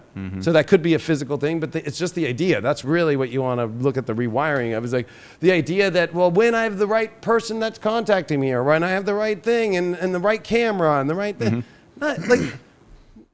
It's the message. It's the fucking shit that if you're fucking great, you're great, and it will come out great. Yeah, it's funny too, because another thing, I was sitting here when I was waiting on you earlier, I was scrolling Facebook, and a friend of mine that I know personally made a post and said, who would watch such and such kind of podcast? So obviously he's made a post saying that he's thinking about starting a podcast. And I commented, and I said, don't ask who would watch it. Give yourself permission to do what you're fucking passionate about, regardless of what anybody thinks about it. Right. You know, and that goes right along with what you just said, where, well, I need the validation of everybody else. So first I'm going to ask who would watch it. And if everybody says they'll watch it, maybe I'll do it. But if nobody says they'll watch it, I won't do it. No, fuck that. I know. If that would make you happy, fucking do it, even if nobody watches it. That's when you start carving out the path to align with your highest good. But we're so worried about other people's opinions and all this other bullshit that it holds a lot of people back. Yeah, and you can't base off views, right? It's like, if you're looking for validation, because once I hit a certain amount of views, trust me, you'll get to that place that once you hit 500,000 views, or once you hit 1 million views, you start realizing that it's about the quality of the listen anyways in life. It's always been that one person that sat there and watched you, like, because I know your past is heavy in music and being a songwriter and guitar player, and I'm sure there was people that fucking were so down for you that would just be you playing, and it'd be them, and they'd be there. Mm-hmm. Yeah. And it's those people that you'll never forget. That was hard. My friend that just passed, he was that guy that at all those first DJ gigs, you know, they're telling me, you know, get a guest list. I'm like, I put 20 names, 1 or 2 would show up. And he was that guy that showed up every time in my life, no matter what it was.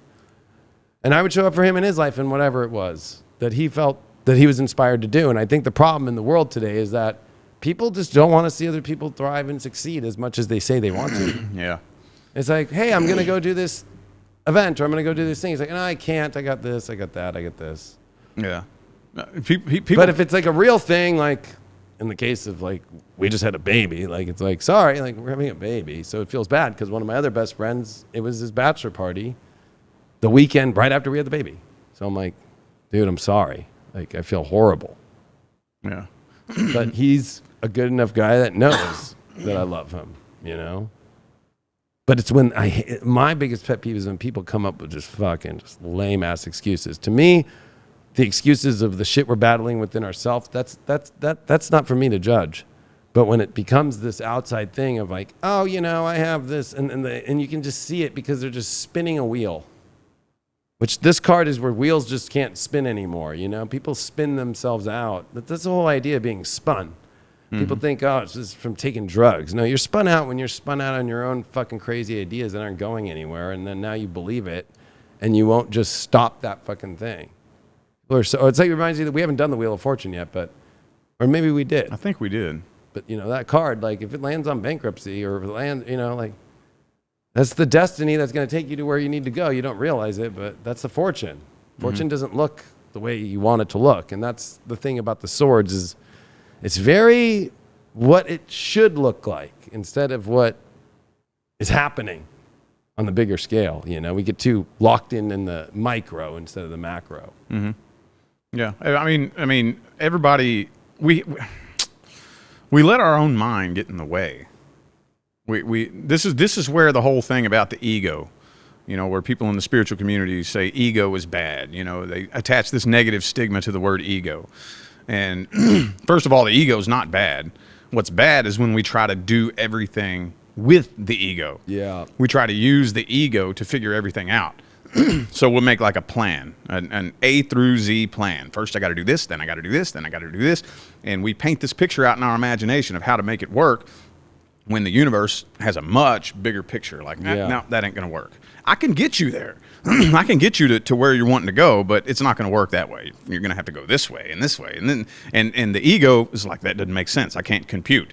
So it'll fight the process, trying to force things to happen a certain way, when it's like, if you would just understand how to communicate with the universe and how to understand how to communicate to the universe and how to listen to its response. There's 2 things that I think would be very important for people to learn, and that's when the universe says yes and when the universe says no. How much pushback? When I start taking action towards something, how much pushback do I receive before I draw a line and say, okay, the universe said no? That's tricky. It is tricky because I feel like some people just only look for it in numbers. Like, well, I saw that my number, so that's the sign. But the pushback could be as just simple as like, I'm trying to type this out on the keyboard to put up a program, but it's not the right thing. I'm not feeling it, but no, I'm, you know, it's just maybe I'm being lazy or no, the website's not connecting. This isn't working. Mm-hmm. Now the person that you thought you were going to do it with can't do it. And it's just like you feel the pushback in ways, and you can't set your radar to being the same radar. That radar has to be open to all different kinds of interpretation of the pushback because it's an experience. The awakening experiences means that if you're really awakening, that means you are never going to stop awakening, and every pushback is going to feel different than the last one. Mm-hmm. So that's where the history that repeats itself might be in certain ways, but not in all ways, because if history repeats itself, we're still creating history too that will be repeated maybe later on. And that's, I think, the main mission is to manifest things that one day that others hopefully will be inspired enough to use you as the historical mark of what happened. Yeah. Yeah, and a lot of people don't live for that. They don't realize that it's 0.00000000001% of people are remembered. Yeah, that's pretty crazy. That there's so many billions of people that have been on this planet that nobody has a trace of them. Nothing. Zero. Mm-hmm. You know, it's fucked up that you say that, because that's always kind of been one of my biggest fears, is to leave this planet one of those people. Yeah. Who is just may as well be a blade of grass in the field, you know? It's always been a fear of mine. But I always tell people this, because I always set them up for that. And then it's like the people that they touched, that's what moves on. Yeah. And that's what it's about. Yeah. I mean, you're not even going to be here to know if you're remembered or not. That's the irony of the whole thing, is like, I guess if I don't see why we'd want to come back and watch. You know what I mean? I don't think if when I die, I'm not going to be like, hey, can I go back and look? Like the movie Ghost? Like, sorry, I'm just not going to sit around here. Well, I mean, you'll know it all at once. Stuck and know that I can't go back. Yeah. And torture Demi Moore even more. You know what I mean? I guess he saved her from suicide, but like, you know, like, but that idea though of like, I'm just gonna sit around and watch your every move, and what is everybody doing? Like how, like that's what people. I think social media now is turning into like a creepy zombie that's died, and to relive itself and trying to watch what everybody's doing as if you died and you were to come back and watch your loved ones and everybody like. This is what you do. This is what you do. Like that would be creepy. Well, it doesn't even work that way anyway, you know? It doesn't work that way, but I'm just saying like that's why, because that just doesn't align. There's another place we go. Yeah. Same way when we finally end something, we move on to something better. When we die, we're moving on to something better. Yeah. Well, on the other side though, like they paint this picture out like they can come in and like sit there and watch you. Oh, what are you doing? Oh, this is what you're doing. It didn't quite work that way. I mean, does that happen? Yes. But from the perspective of the other side, it's all at once. So you cross through the veil, you make it to a certain level, you see everything all at once. So like if you were to pass away right now and you're wondering, oh man, I wonder how my brother's going to be. Bam, you'll get a whole download of his whole fucking life all at once. You'll be able to stand right next to him and watch his whole life right next to his whole, standing by his side, bam, in an instant. So at any given time, if you think, and I think it's at the moment when it matters. It's not like the in-betweens. It's in the moment when they need to hear the message. Mm-hmm. Like, people know that I do medium work, but I don't put it out there, and I only do it when it actually is necessary that I don't have the choice of doing. And whenever I'm on a medium, it's just like, like when somebody's coming through, it's usually because there's a massive awakening experience that they're not paying attention to, and they need that confirmation from their loved one. And sometimes it's not the person that they want. People going into a medium reading wanting to hear from somebody, usually it's not the person they want to hear from. Mm-hmm. It's somebody else, you know. And it's always the person that comes in that didn't know, and that actually hears from the person that they didn't subconsciously realize they did really wanted to hear from. Yeah. And you hear that a lot of times too when near-death experiences happen. Like you hear so many cases of people crossing over, and then somebody's there to greet them, and they're like, hey, my name is such and such, I'm your guide. And they don't know who the person is, but it turns out it's like their great-great-great-great-grandpa or something that they've never met. Right. So yeah, that happens a lot. Yeah, and I think that's what's weird about the Ten of Swords is that it is a veil. We have the veil of, this life and beyond, but there's a veil in our own life of a frequency up-leveling that feels like, I know it's good to go there, but I'm comfortable on this frequency level, but I'm at the place to where I've reached the end of the frequency. When you use the analogies, I've used them in the past of like, if you think of a radio, it's like if you go too far out from the city and you're out in the middle of nowhere and that radio station is an FM one, it'll go out pretty quick. But if it's an AM one, it's like, how far? You can go a couple hours from an AM, but then it just starts to... Mm-hmm. And that's the point with Ten of Swords, where it's like you have to change the station. Yeah. Or if you want to listen to that AM now turn into fucking Mexico's hits, mm-hmm. and stay on that same station, is that the frequency that you wanted to play? I'm not putting that down. That may not maybe you want that. I don't know. But usually in life, like, people don't want to change the station when it's time to change the station. Yeah. And again, I don't think it is a whole. The Ten of Swords to me isn't like your whole life. No. After you've initiated yourself in the awakening experience. Yeah. Well, it's very similar to the Tower. Yeah. The Tower, though, is completely out of your control. You've ignored it for so long that the universe has to kick the Tower over on you. And the Ten of Swords, to me, is kind of more like right before the Tower. Like maybe just right before the lightning's about to hit the Tower. It's check before checkmate. Yeah, you willingly go ahead and throw in the white towel, and you welcome the Tower moment. Yep. Does that make sense? Yeah, it's a shot across the bow. Like, if I keep going down this water, all these ships are going to fire on me. And people will say, fuck it. I'm bold enough. I can do this. I'm going to fucking keep doing it. And then fucking, oh, shit. It's like the Germans, they had the Bismarck, which was the greatest battleship cruiser that was ever made. And it really was. And so Hitler was so obsessed with the Bismarck. It was such an amazing ship.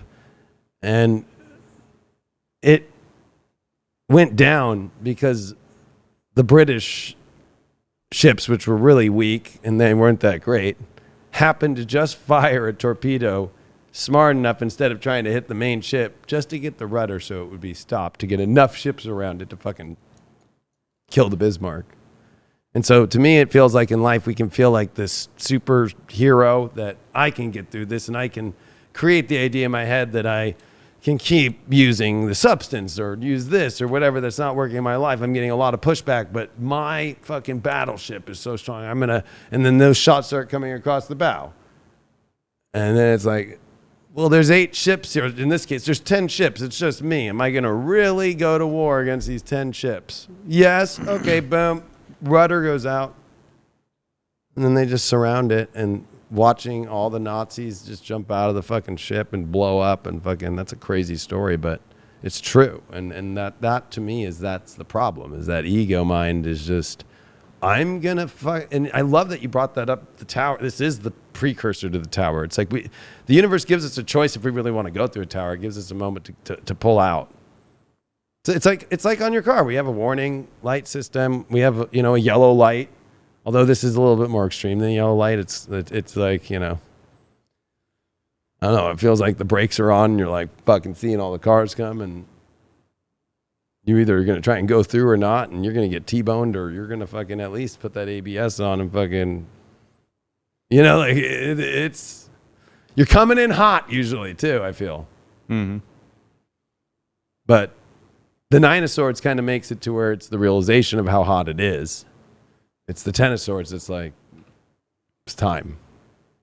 That's what's weird. Is he looking at the sun rise and going, thank God I've ended this and the new day is born in my life? Or did he choose not to, and it still took him out no matter what?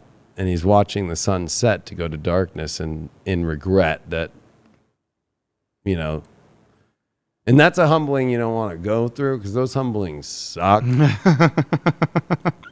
That's very Tower. Humbling. Like, now I'm falling out of the fucking tower.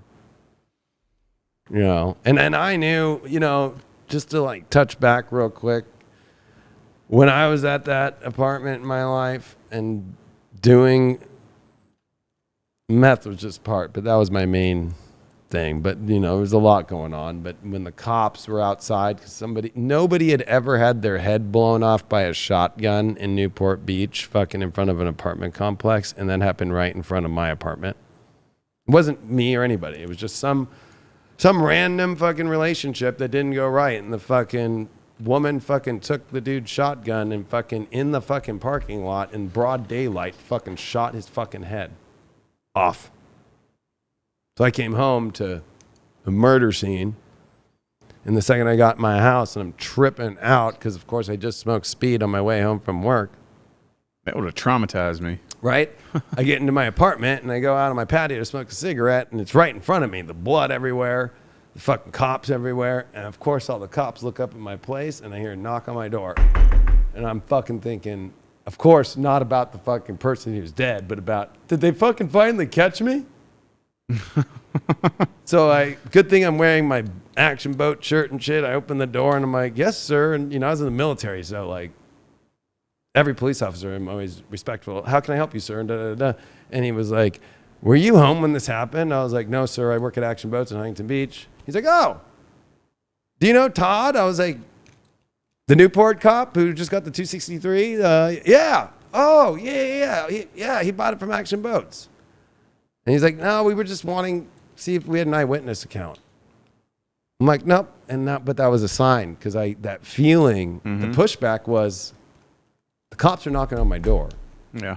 But you can easily write that off as, oh, that's just because somebody got blown away. That's another sign, too. Yeah. So there's multiple signs happening. Yeah. And the feeling to me wasn't about, I don't know, and that's the weird thing, too. I had no emotion about the person's head being blown off. Like, I was more concerned with me being caught by the cops. Oh, shit. But that's just, I mean, I'm being real, right? Like, and what's even weirder is, I had another sign when I was there. I went on MTV Next with the Next bus, and they send you over a limo driver to pick you up at your house. And of course, me and my buddies, we were all up all night, and it was on a Saturday shoot. So I was up all Friday night, and I was spun out of my mind. And I had done MTV Parental Control like the year prior in 2005, and I was just smoking weed on that show and shit. And I got through fine, but I was like, okay, I'm smoking weed, and I'm fucking on speed, and I did a little coke, and I took a couple pills of E, but the E had kind of worn off.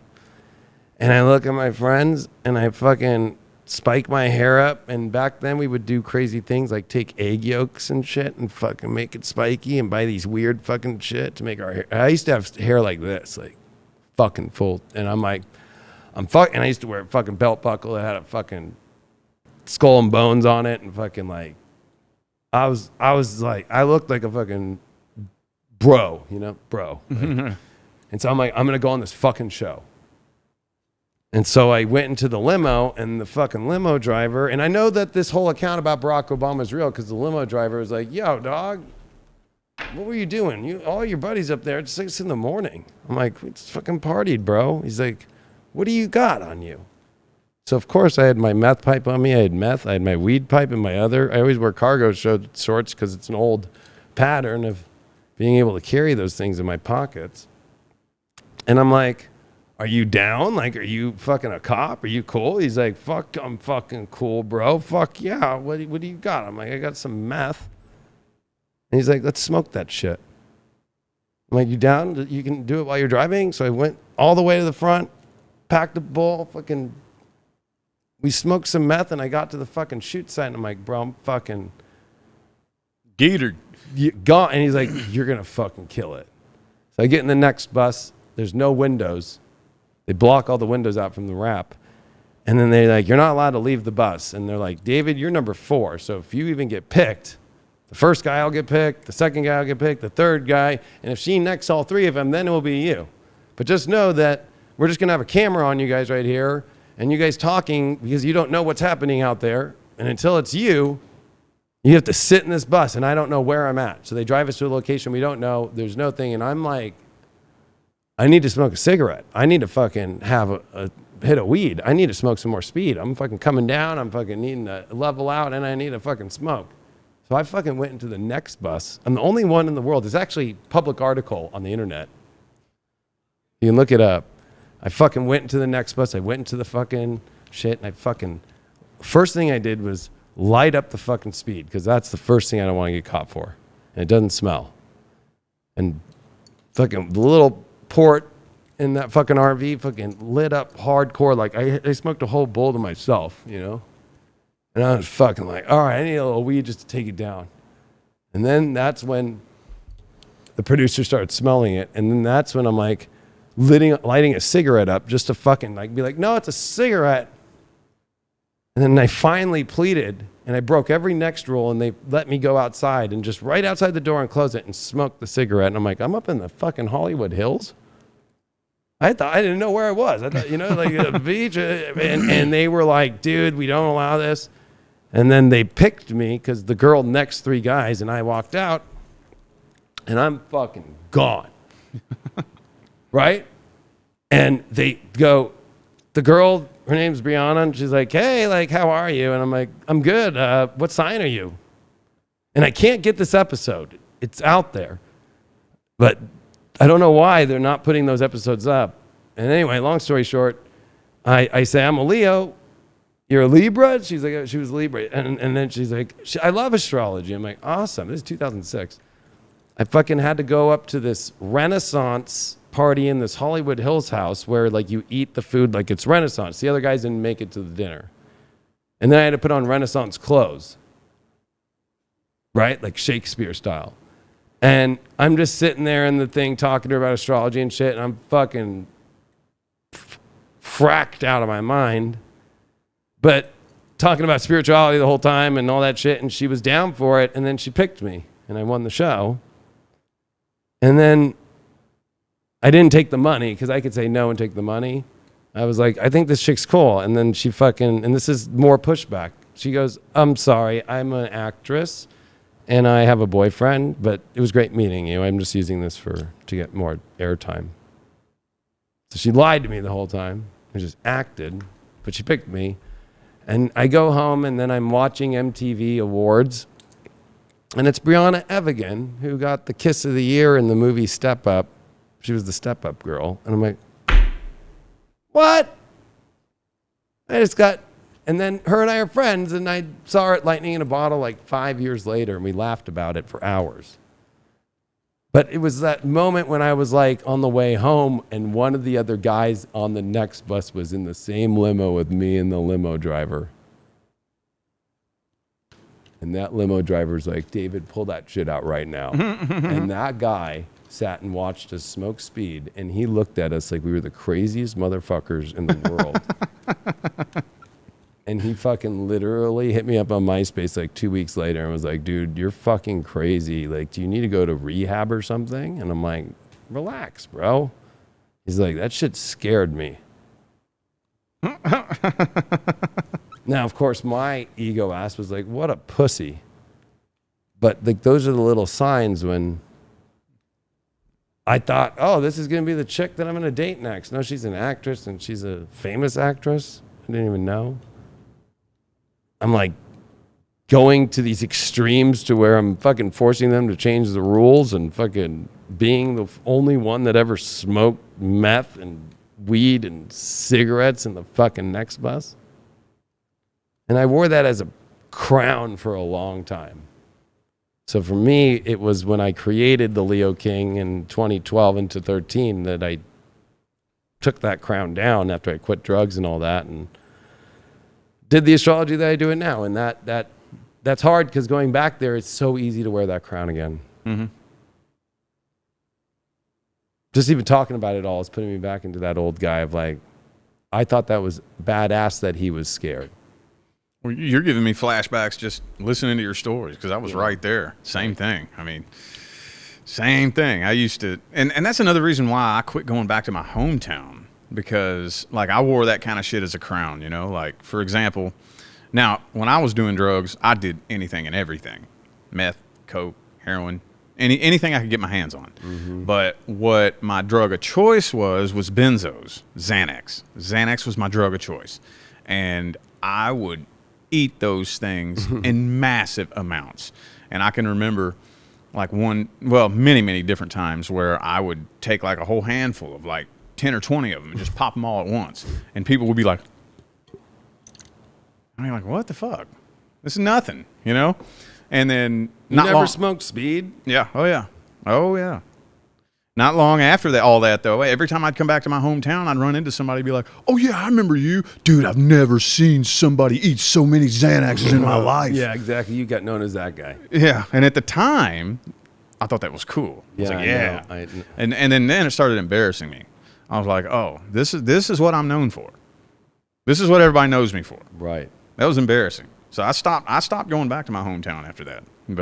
But then you went back just recently, and you even said it was fucking weird. Yeah, there's still a lot of demons, a lot of trauma that I've had to process through and heal from, and it bothered me. It bothered me that just simply setting foot on the soil of my hometown ate me alive like that. Like it felt very disgusting and uncomfortable. I'm like, oh fuck, I got a lot of healing I need to do. You know, some buried shit. Because the last time I was here in this hometown, you know, I was trying to kill myself. I was hanging myself with a belt.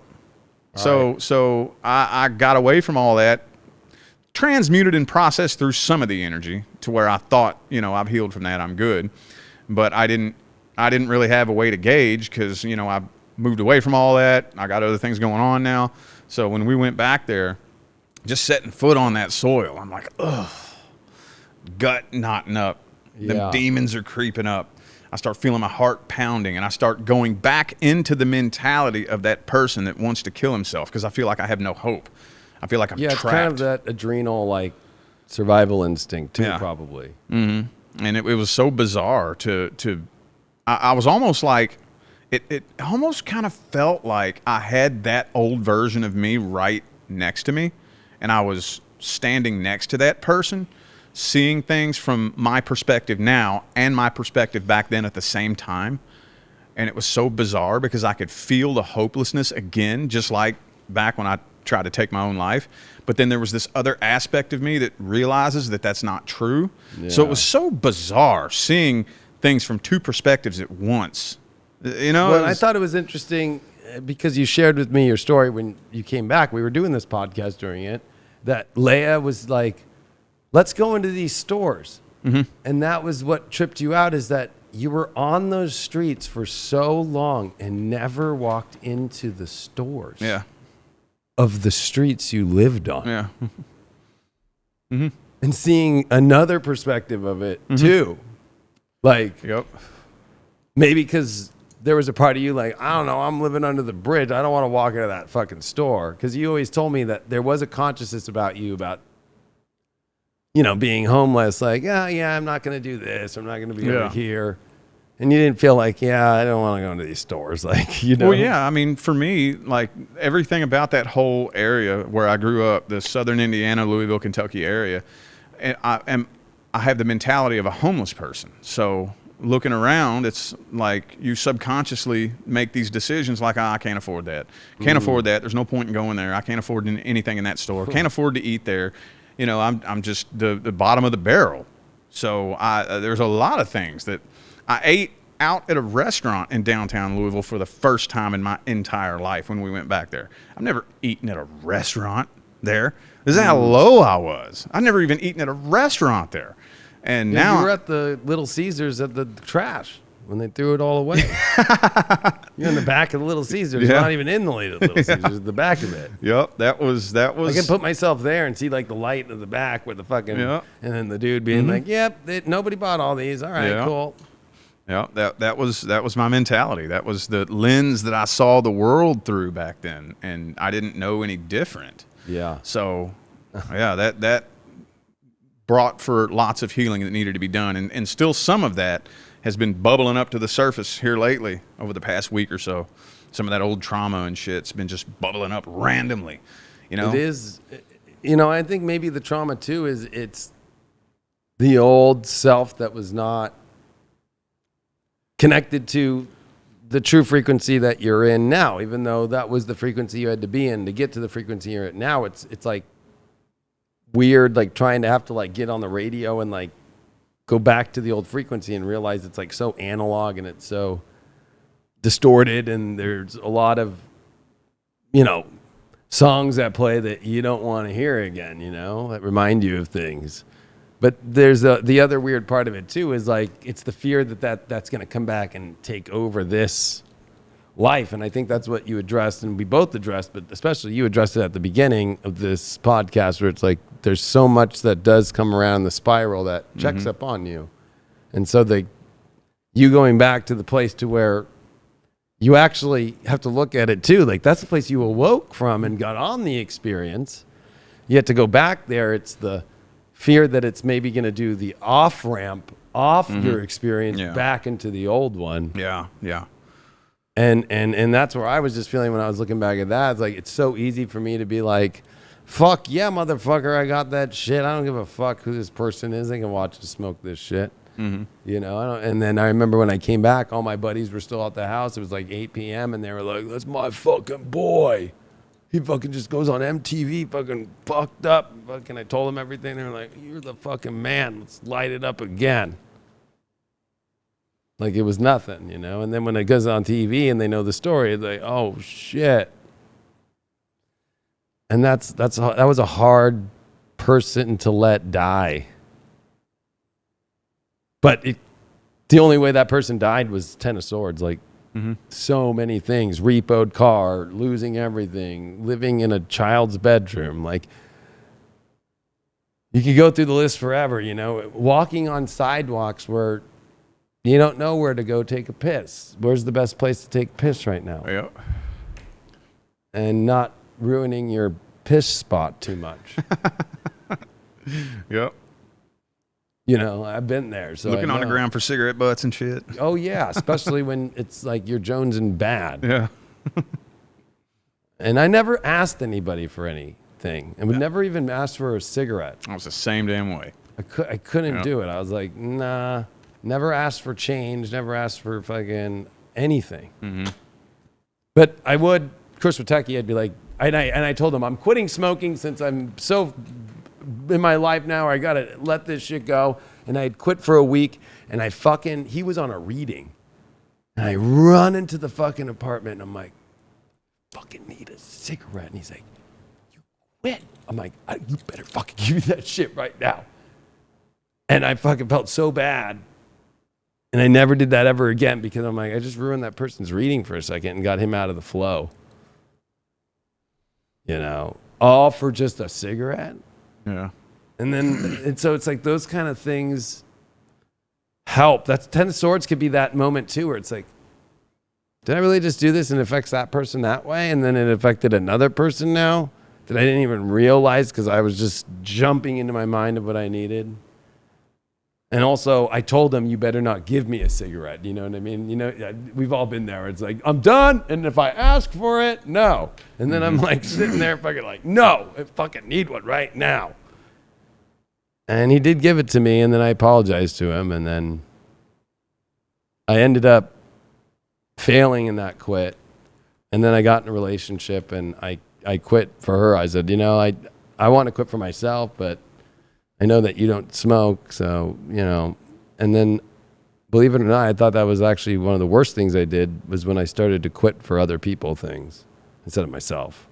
I thought it was about myself, but it was about the other. So then, once I got out of that relationship, I went right back to it. And then I quit for myself. And then in 2018, when I was going through my divorce, like I went right back to it. Quit for 6 years, and then, boom. You know, so that's the shit that, like, it does come back around. Mm-hmm. You know, one thing that's been helping me get through a lot of the shit I've been getting through for the past week is I don't know if you remember anything about that little reading you gave me. Yeah, I do. A couple of months ago. Yeah. Which, by the way, that's the only way I'll accept a reading is if it randomly comes to me. You know, if a reading is just randomly presented to me, okay.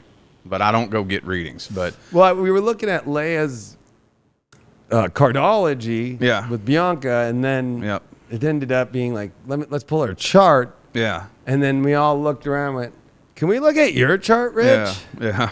And I can remember very vividly because when you have the kind of story that I have, you have this little lingering voice in the back of your mind like, oh my God, am I going to go back to that? And I didn't even say anything about it, but you told me, you said, you're never going back to that. Yeah, no, it's like, mathematically impossible. Yeah, and I remember you said something to the effect of the success you've seen so far is nothing compared to what's coming. Correct. And you're never going back to that. And I remember that. I'll pull that up in my mind when I'm scared, man. Am I just going to go back to that, you know? And I remember that you said that. And that's actually helped a lot over the past week or so. Yeah, because it's too rare what's coming up for you next year. And then also to align where you were at, the planets will never do that again. And there's no amount of, in astrology, it's like, same thing in tarot, right? If you have like 8 things confirming, right? You pull these cards and it's just confirmation. It's like there's no doubt. Same thing in astrology. Like this planet's hitting it, that planet's hitting it, this planet's hitting it, and this ruler of that's hitting it, blah, blah, blah. Oh, okay. But it's going to happen.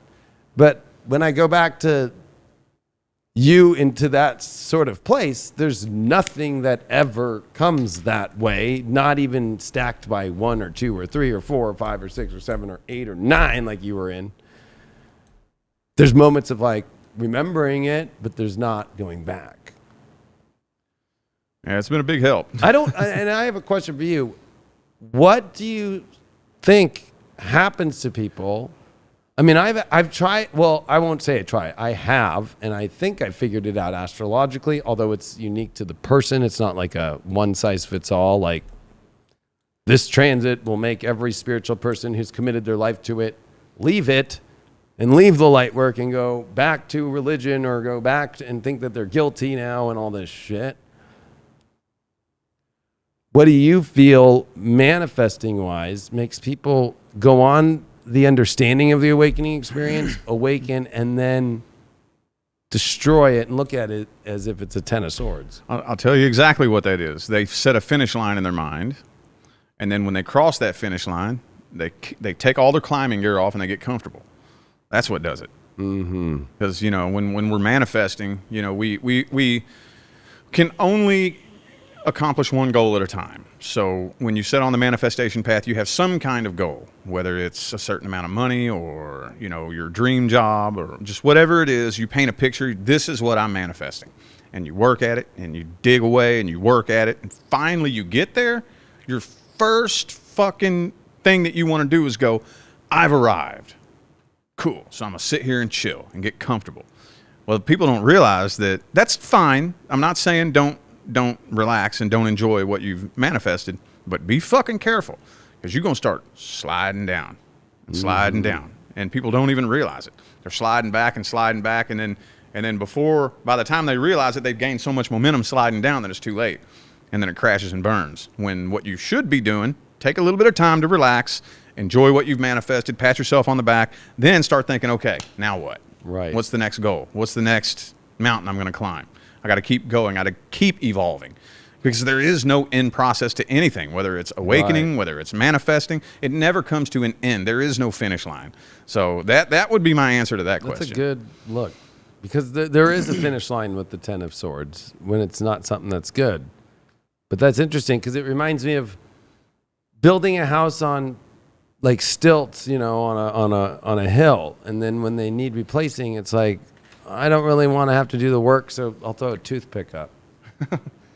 Well, at least that one side, it's kind of up now, and you know, we do that in life. Like we duct tape life, you know. It's like it's good for a little bit, and then it just gets to a place to where I feel like maybe they just tumble, and then they blame it on the one thing that got them to the great place, and then they think now that was the devil, and then they create actually a tumbling effect of a 10 of swords, where it's like, that would be maybe a 10 of swords reverse too. Could be too, right? Like, oh wait, the one thing that I ended that I'm going back to, and then the traumas and all that stuff. Because I think adoring virtue, and it's just like, what the heck? And I looked at her transits, and I was just like, oh shit, okay. This Taurus and Scorpio shit hit her when it was all the Saturn Scorpio opposed her fucking sun. I think she's got Neptune that opposes her sun and Scorpio and Saturn, and so she always was going to go through her own like weird guilty conscious delusion. But to see her go out and start casting all of us as demons. Who is it you're talking about? Doreen Virtue. She makes all the oracle decks that were everywhere, and now they're done being done. But she was the biggest tarot reader there was, and then she went Christian, and now her whole channel is dedicated to saying we're all going to hell.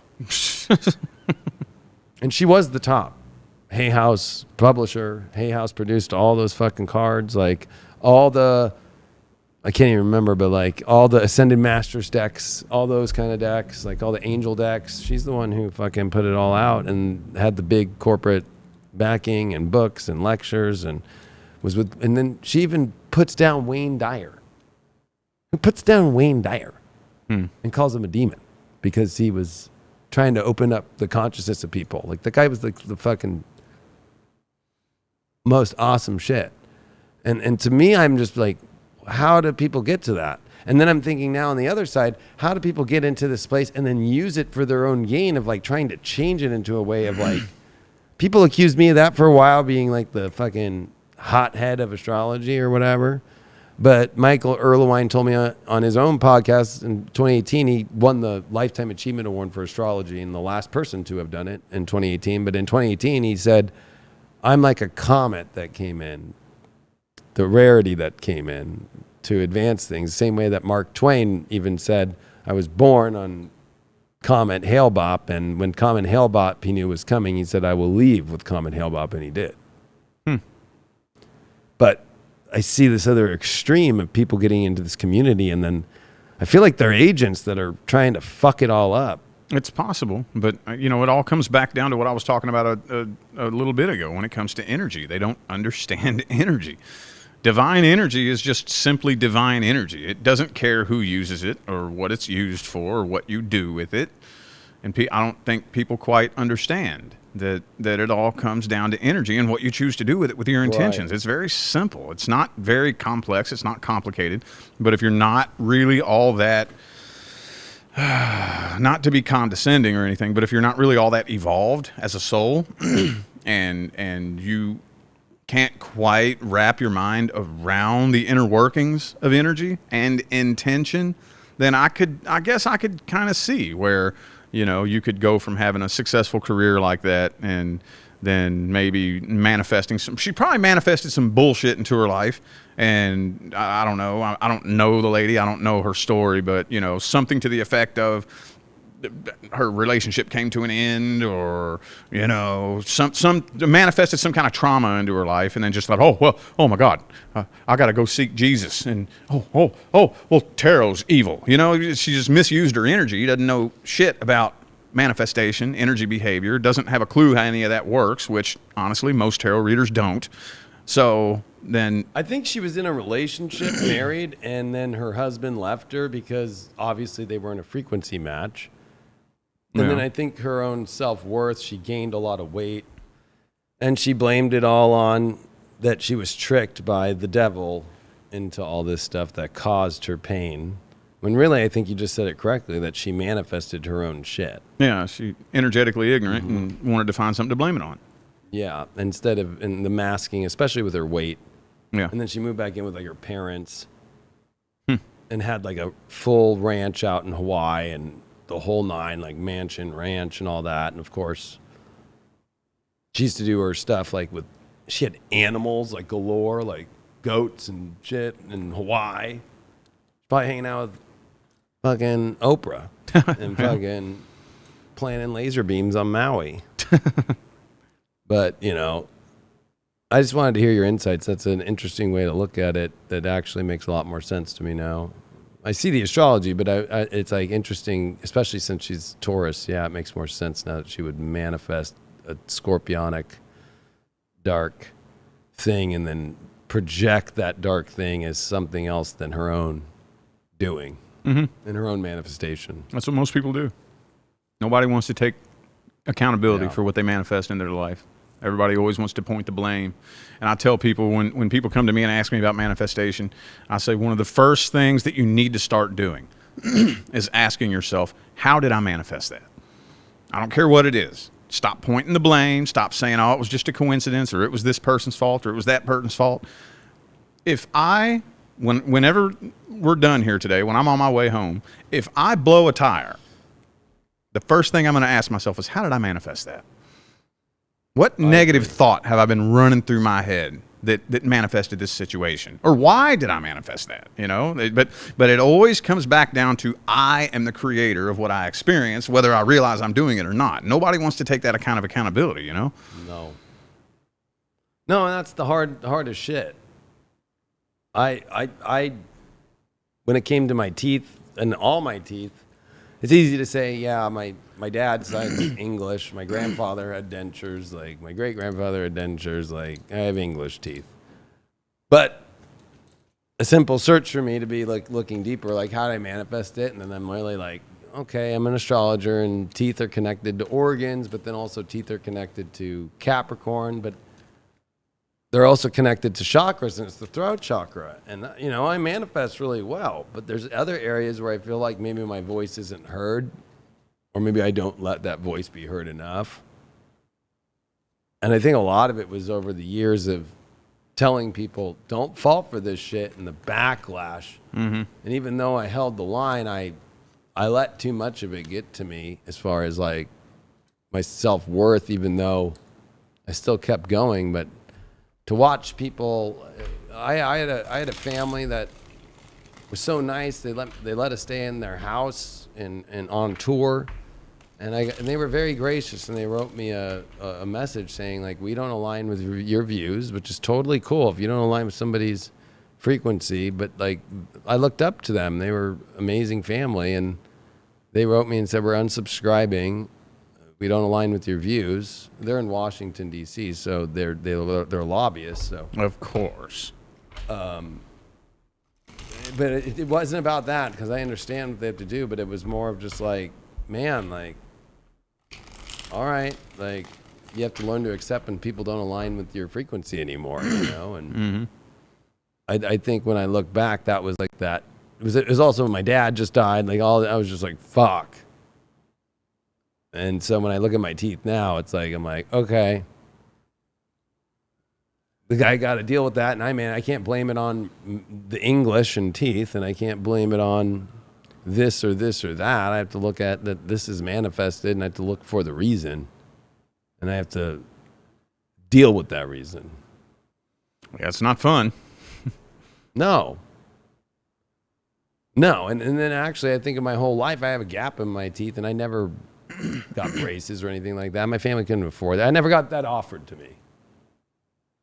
So I won't say that they wouldn't have offered it or they didn't have the money for it or whatever, but I never went and saw an orthodontist.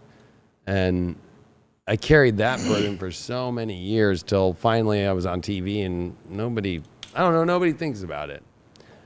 But that's like another stem of self-worth shit that you look at it and then you're just like, oh, and that it comes out. In 2021, I was going to get veneers, and they told me your gums are too fucked up. You can't get veneers. Too much meth. Shit. Too much blow back in the day. Like, I have roots of teeth that go all the way up that you can just see. You wouldn't know, but that's the shit when you're like, wow, I can't even do that. And people were like, don't change your teeth, you know? And I was like, fuck. That's what they told me that too. They told me not to get rid of my gold tooth, and I got rid of it anyway. I don't care. You can get right. That Invisalign thing. That's what Leah did. She had. Well, I'm not trying to get rid of the gap, but it was like more of replacing the teeth with veneers, just so I'm like, I don't want to have to deal with this fucking teeth thing anymore. Like, it was more of the escape. Veneers to me were like, my teeth are fucked. I just don't want to have to deal with teeth anymore. And they're like, and trust me, my dentist, and that's a big money job, a veneer set. She was doing everything, but she was like, I need to get a periodontist, I think a gum doctor in here, and that gum doctor looked and did all the spacing, and I was a 9, 10's the worst, in most of my teeth, and a 7 on some. She's like, you have to be at 5 below. Like, not gonna happen. We'll put the veneers in, they'll cut the nubs off, and then the gums will look weird, and then when you're older, it'll look even weirder, and you won't even have any teeth. You'll look like veneers on a stick. I was like, fuck. That's a bummer. But that's a lifelong thing that I haven't found my 10 of swords moment with it yet. But that's actually what I've been going through, is like, fuck, how did I manifest this? And I've been manifesting it my whole life. So it's not just a situation of the current or now. It's something that's been with me. Well, I mean, if you can't really look at, you have to like try to look way deeper in yourself and be like, how in the fuck am I manifesting that for my whole life? You say that you had like your dad and your grandpa or whatever had tooth problems. Yeah, like whenever it's something like that, it's super deep. Now check this out. They're even starting to become more aware of how hereditary shit is just vibrational. Like, there's been so many cases where couple who can't have a kid will adopt a baby. And like if the man has diabetes or whatever, the baby will contract diabetes because it's a vibrational, like when you're a baby, you're vibrationally linking up with your parents and whatnot. It's a vibrational agreement. And that's how these generational things happen. This is how hereditary shit happens. This is how heart disease. Well, I'm getting heart disease because my mom had it. But it's reprogrammable. But when it's in your DNA like that, it's deep. That requires massive, long, extensive inner work to reverse that. But it can be done. Just a pain in the ass. It's weird because this month is the 20-year anniversary of my grandfather dying, who I'm named after, David Palmer. And then my middle name is Lawrence, which my dad's name is Lawrence Palmer. And he died 2 years ago next week. So both are coming up together. Usually with my grandpa, I don't think about it, but because it's 20 years. And then my dad, 2 years. And it's weird because my grandfather and I had more in common, I guess you can say, of being entrepreneurs. And my grandfather helped build the first computer in tech. And we lived more of the similar life and held the family name and understood the history. Where my dad was an Aquarius, he wanted to kind of break away from that and do it different. But then I have that in him. So it's like, my dad didn't have any teeth problems, though. Some of it, but like not bad, not crazy, but like my grandpa, yeah, I remember seeing those dentures in the fucking cup and the Fixodent and thinking, well, that must be weird, you know. And I'm sitting here about to be 40 in a year, less than a year, and I'm like fucking putting Fixodent tooth and pushing it back in and like, all right, you know, it's letting go and getting to that place too of like it's beyond well, I guess nothing's beyond repair. It's just accepting what has to be done and dealing with the pain that you have to deal with it instead of avoiding it. Mm-hmm. I'm right there with you. Yeah, I know. I still got a lot of work I need to get done. I know. It's like that's just life. But at the same time, it's not just life. It's deep shit to pay attention to. Mm-hmm. Well, that was a lot. I know people enjoyed it. I feel that people did, and dropping bombs. Yeah, very much so. And not to try and wear the old persona, I think was one of the more enlightening parts for me on this one. Like going back to old versions of myself and how easy it is to pick that person back up and just, mm-hmm. you know. I think we're all going through it now. I know I am. Right. Mm-hmm. It's scary as fuck. You know, when you think you've beat that and then it bubbles back up like, I'm still here, motherfucker. Right. It's scary as fuck. And I think especially being a man, like, it's kind of part of your youth when you were fucking like, yeah, fuck the motherfucking world, you know, I got this shit, right? And you're a dad, I'm now a dad, and so there's that too that's really, I think, the pressure point of like, I can still be myself, but there's also places where you just don't, I don't know, I'm at that weird place. Yeah, it's a strange adjustment. Very much so. Yeah. Yep, so anyway, fuck. We could keep going, but that's why we keep doing this show. But yeah, we'll be back Monday. And thank you, everyone. Make sure you check out Rich's channel. It's always on the bottom of this one. And we're looking to do an equinox event on the Friday, the 22nd, though, here at the studios. People who want to come by, if you're local, we'll be putting that out by Monday's show. So we were going to do another event, but it's like, all right, this gives us a couple weeks. Equinox. Most people do them, and I haven't been seeing a lot of them. And yeah, anyway, it's going to be super cool. But that's what we're planning on doing for these next like 3-4 days and getting that event up. So it's going to be awesome, though. I'm fucking stoked. I'm looking forward to it. Yep. It's going to be fun. It's been a minute since we did an event here, which was New Year's. Just flew by, didn't it? Fucking flew by. So it's going to be fucking cool. All right, everyone. Adios.